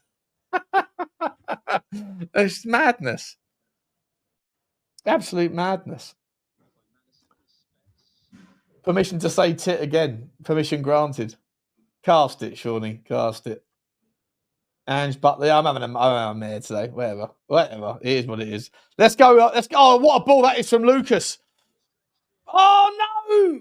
Who's done that? Odebear, first touch. Could have put Richie through. Didn't. Does it a second time. Go on, Richie.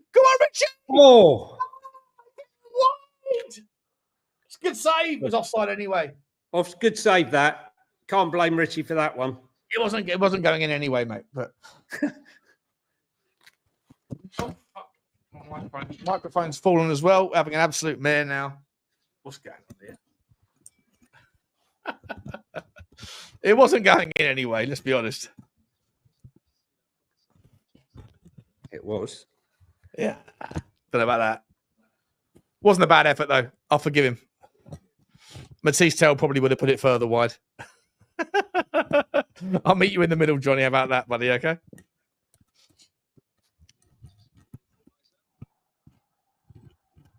All right, the Korean's on.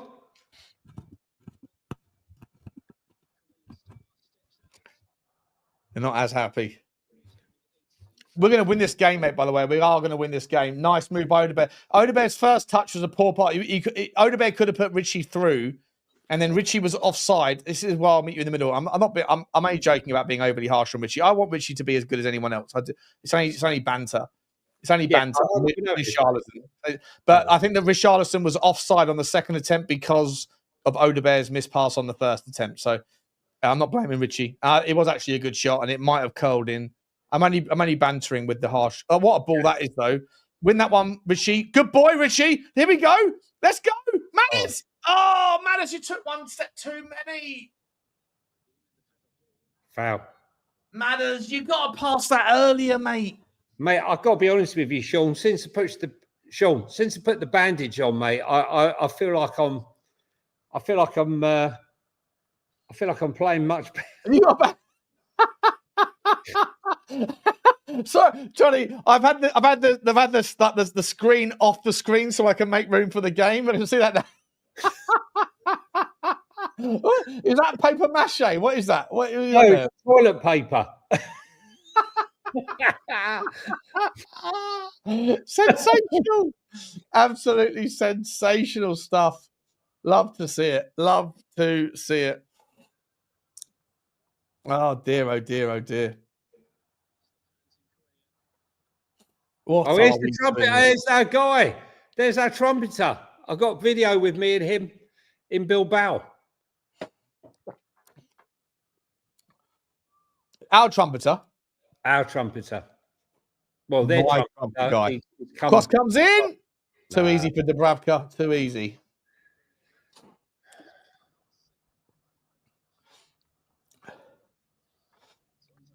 Jackie.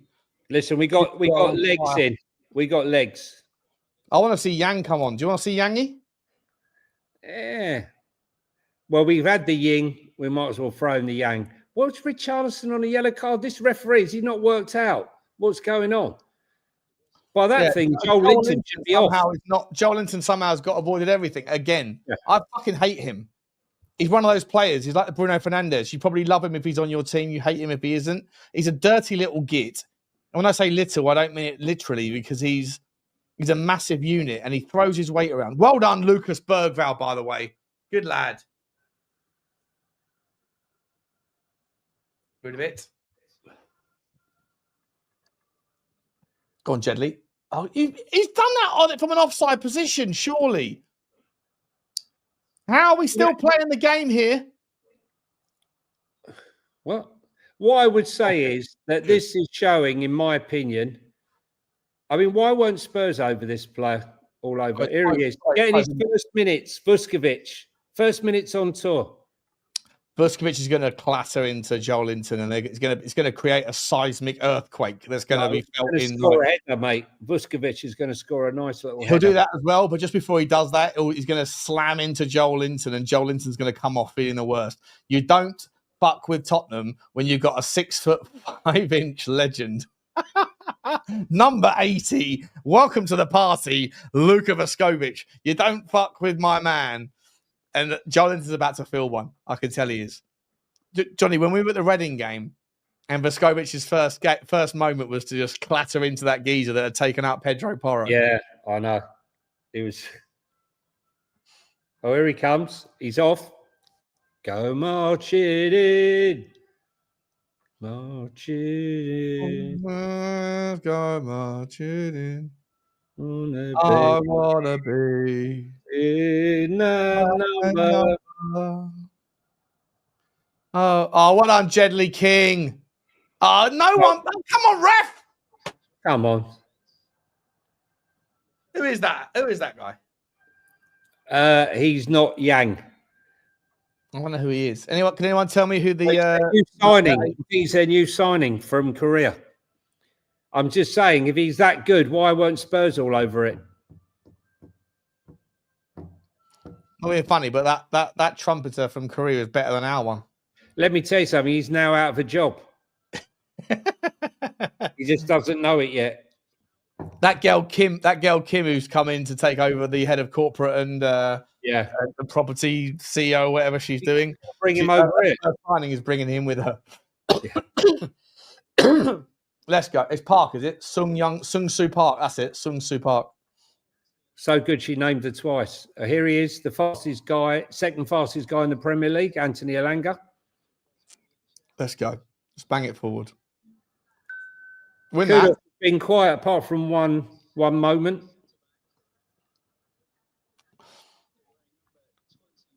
Let's go, Tottenham. For me, this is just about legs. I've got to be honest. I mean, the other game obviously was about beating Arsenal, but I think people got to realise, the game was only 3 days ago. Yeah, yeah, and it was a physical game as well. Physical game. Yeah, I think Bayern Munich's the bigger game. Let's be honest. Oh, let's win this. Let's win this one now. Come on. Oh, mate, I love the press. I'm really impressed today. New keeper's first touch. Pope's gone off. Who's come on? Is that Gillespie? Oh, here he is. He's down again. Oh, Maddison's fucked. That's what I'm saying. He's honestly. Why you got to hold your head in your hands like a child? Is it sincere? I don't know, but he's always down, and this is what I'm saying. It's his ankle, isn't it? It's real. It's a real injury. Thomas Frank's not happy. Listen, we need to go out and buy a proper 10. Just go and get Eze. He's always going to be injured, mate. He's just fragile. I said to you, he does not have the physicality for Thomas Frank's game. Yeah. I've said it. I've said it again. I got into a lot of trouble. Again, what happened? Nothing. He didn't even touch anyone. Yeah.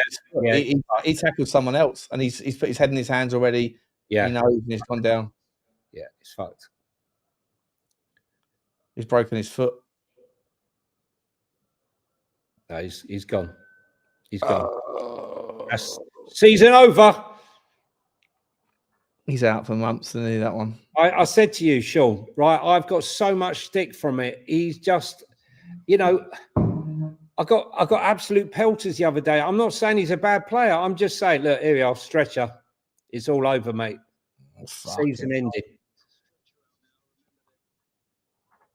Fuck's sake. He's out for a while. Yeah.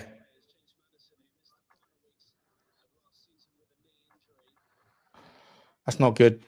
All right, go and get me a fucking Paqueta. Go and get me a Lucas Paqueta.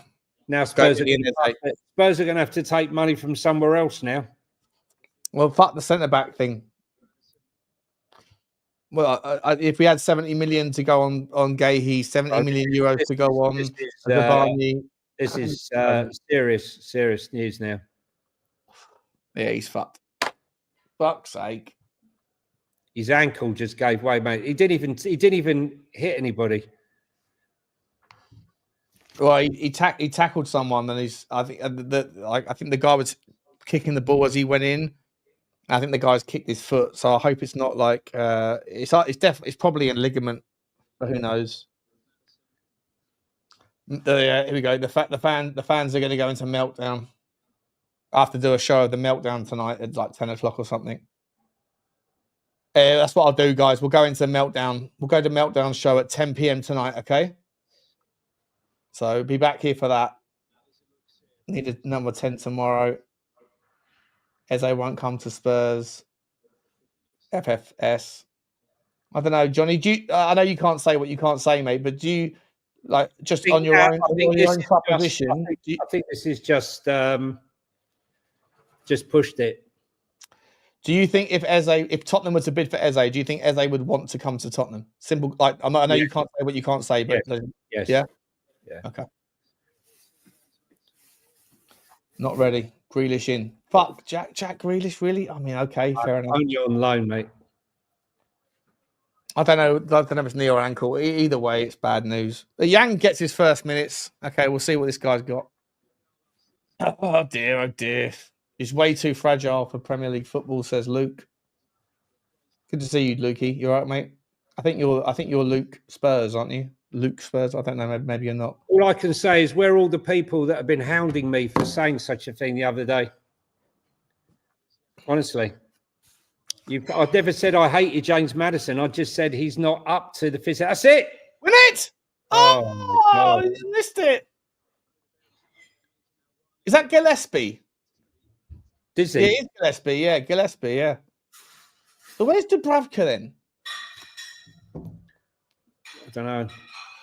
Was Dubravka left? Was he injured? I don't know. Fuck it. Whatever. I don't care. What a ball from Berghvall. Correct. Ship it. Correct. I think Berghvall's been really good. Yeah. I think Berghvall's been really good. I think Gray's been really good. Mate, we got problems. We got massive problems at the front end now. Yeah, we have. Massive problems. Stretch it off in a fucking friendly from his own tackle. Jesus Christ. Jesus fucking Christ.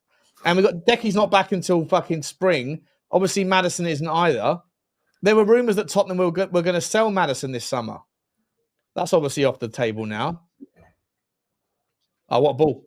What a ball. What a ball that is from Richalison. Great header. Thread it. Go, Yang. Go, Yang. No, he's taking it too far wide. Oh, he's done well, though. Oh, he's giving away a free kick.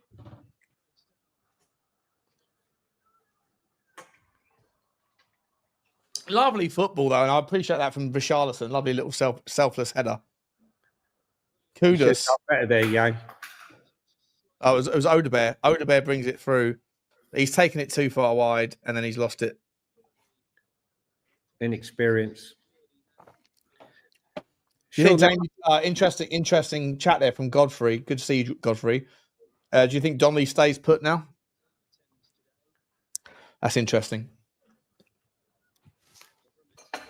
Johnny? Yeah. What's that? Do you think Jamie Donnelly stays put now? Well, might have to. Might have to. I'm surprised they didn't bring him on. No, but there was a stories out the other day from that what's his name? Lily White Lane or whatever, where Lily White Pad or whoever the guy is who's like into the youth team, who said that Jamie Donnelly's about to sign an agreement to go on loan with a championship team, right? Yeah. Did you see that? Yeah. Yeah. Not been agreed yet, so I would have thought Birmingham, maybe. I did Birmingham, Ipswich. Oh, I did Birmingham, Ipswich, West Brom, and Wrexham. Yeah, but now that Maddison's down, might have to stay, right? Keep him. I don't know why he's not brought him on.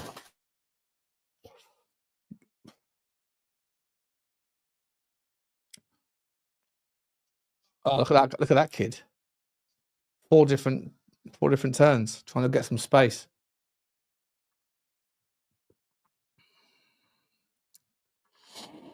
Oh, sucked the life out of me. That is Maddison. Fucking hell. He's going to be out for months. And he knew it as soon as he knew it. Straight away, he knew it. Win that, Tottenham. Come on now. It's a second ball. For fuck's sake.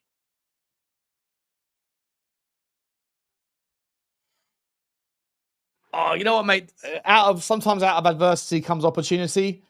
Most Tottenham fans would absolutely love us to be going and getting a Simmons, an Eze, someone like that, a Lucas Paquetá, someone like that.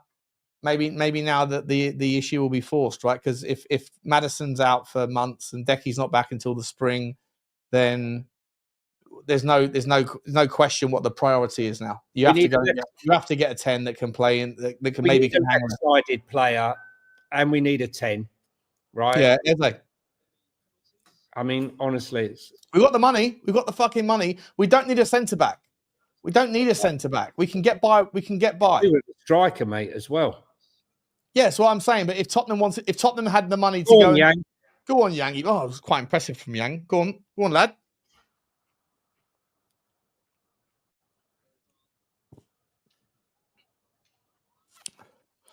Oh, Lucas. Played, composed. Played, son. Played. I thought Kinsky's been done well in goal. Yeah, he's done well. Couldn't do anything with the first, I don't think. The first goal. Or the only goal, hopefully. Tell me how there's only 2 minutes of extra time when we stopped for Son for about 5 minutes. Ref! Oh, what are you doing? Did Richalison just fall over?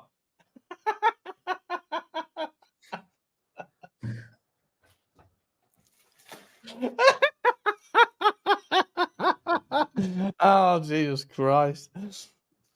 No, I hear you though, mate. I hear you. Where's the injury time? We had about 12 minutes to give Sonny a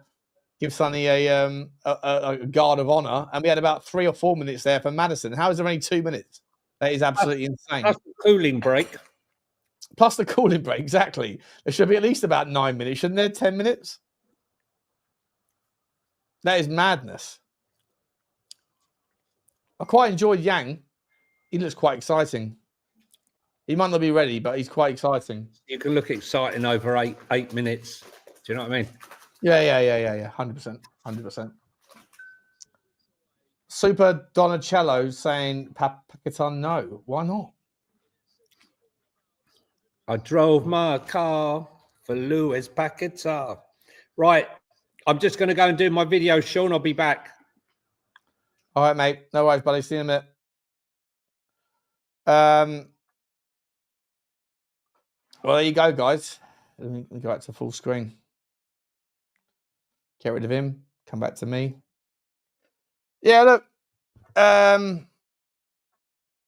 Not the greatest, if I'm entirely honest. Not the greatest. Not bad though. I thought I don't know how to feel about that. I think the Maddison thing has taken a wild shine off it for me. I feel like there's a lot of work to do. Look, out of adversity comes opportunity. For me, guys, I want to say that I thought the game was fairly sort of give and toe, or to and fro rather. To and fro, give and toe. What is that?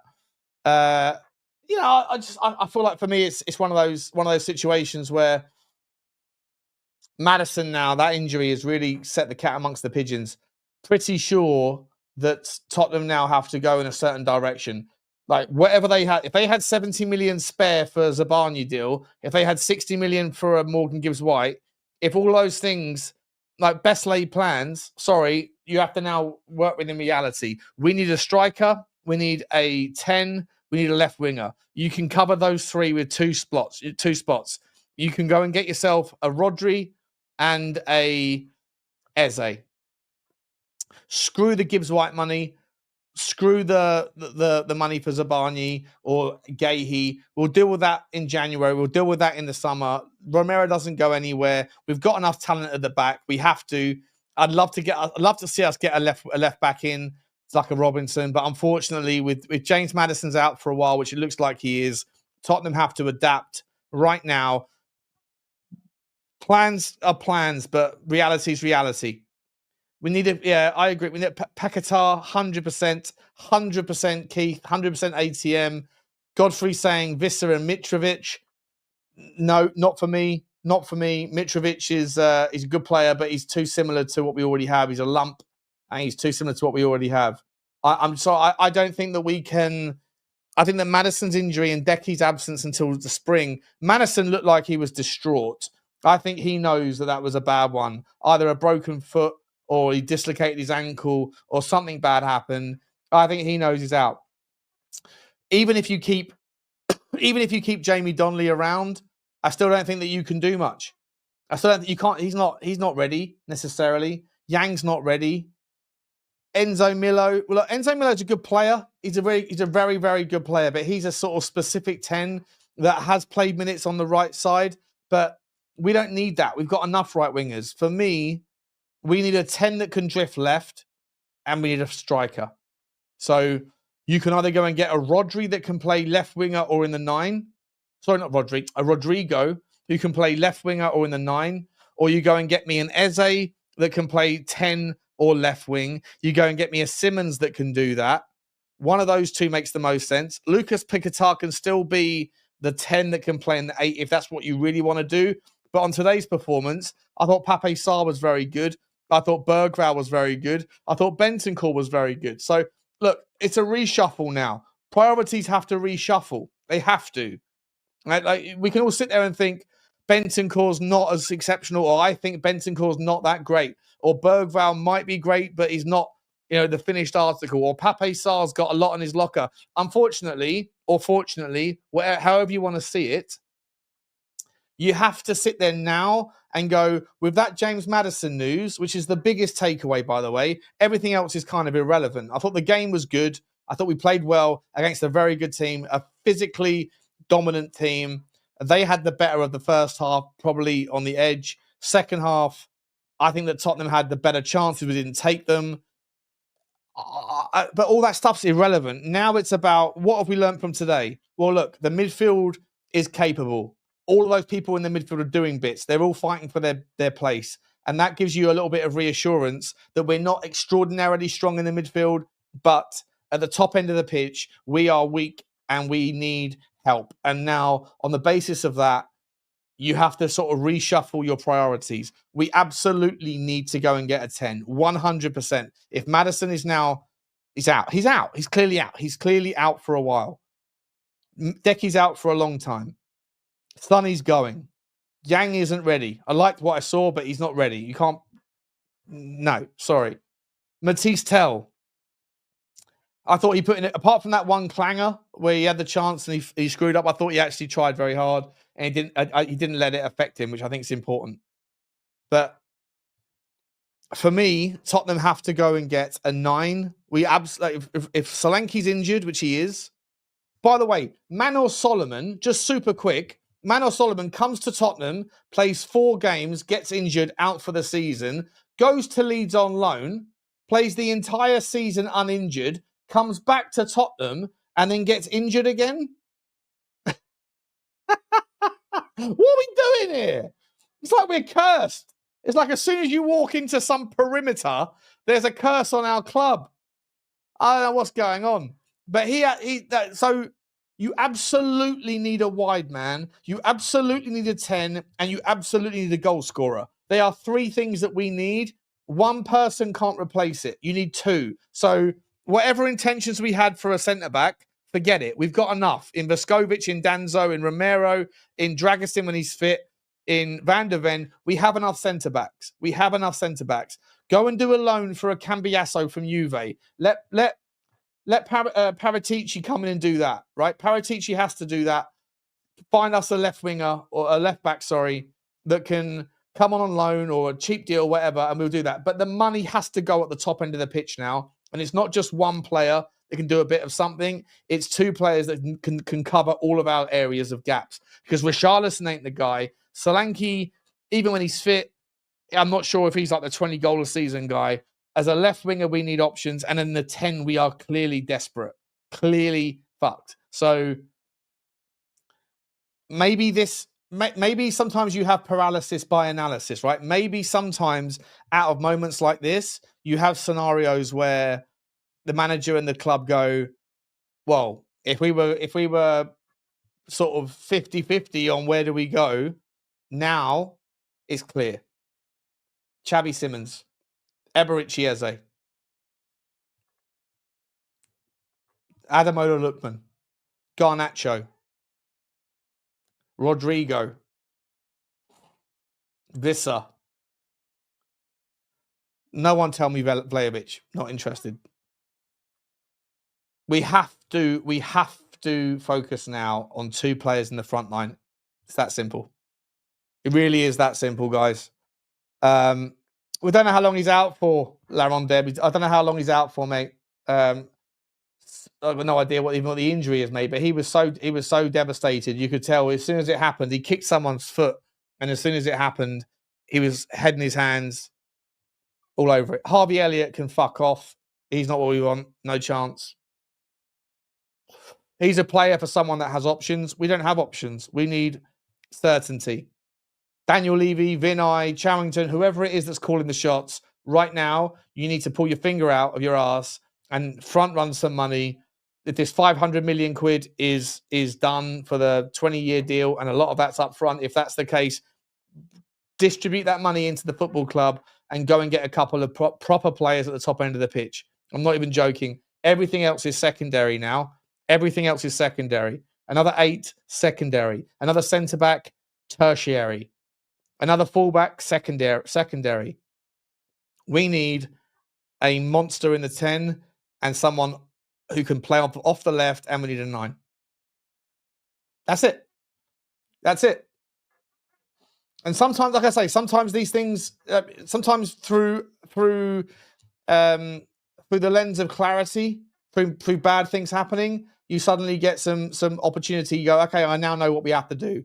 And so you go out there and you say, well, so Xavi Simons, was up for the Premier League. He wants to go to the Premier League, but Chelsea want to give RB Leipzig not 60 million quid. They want to pay in players because they bought too many.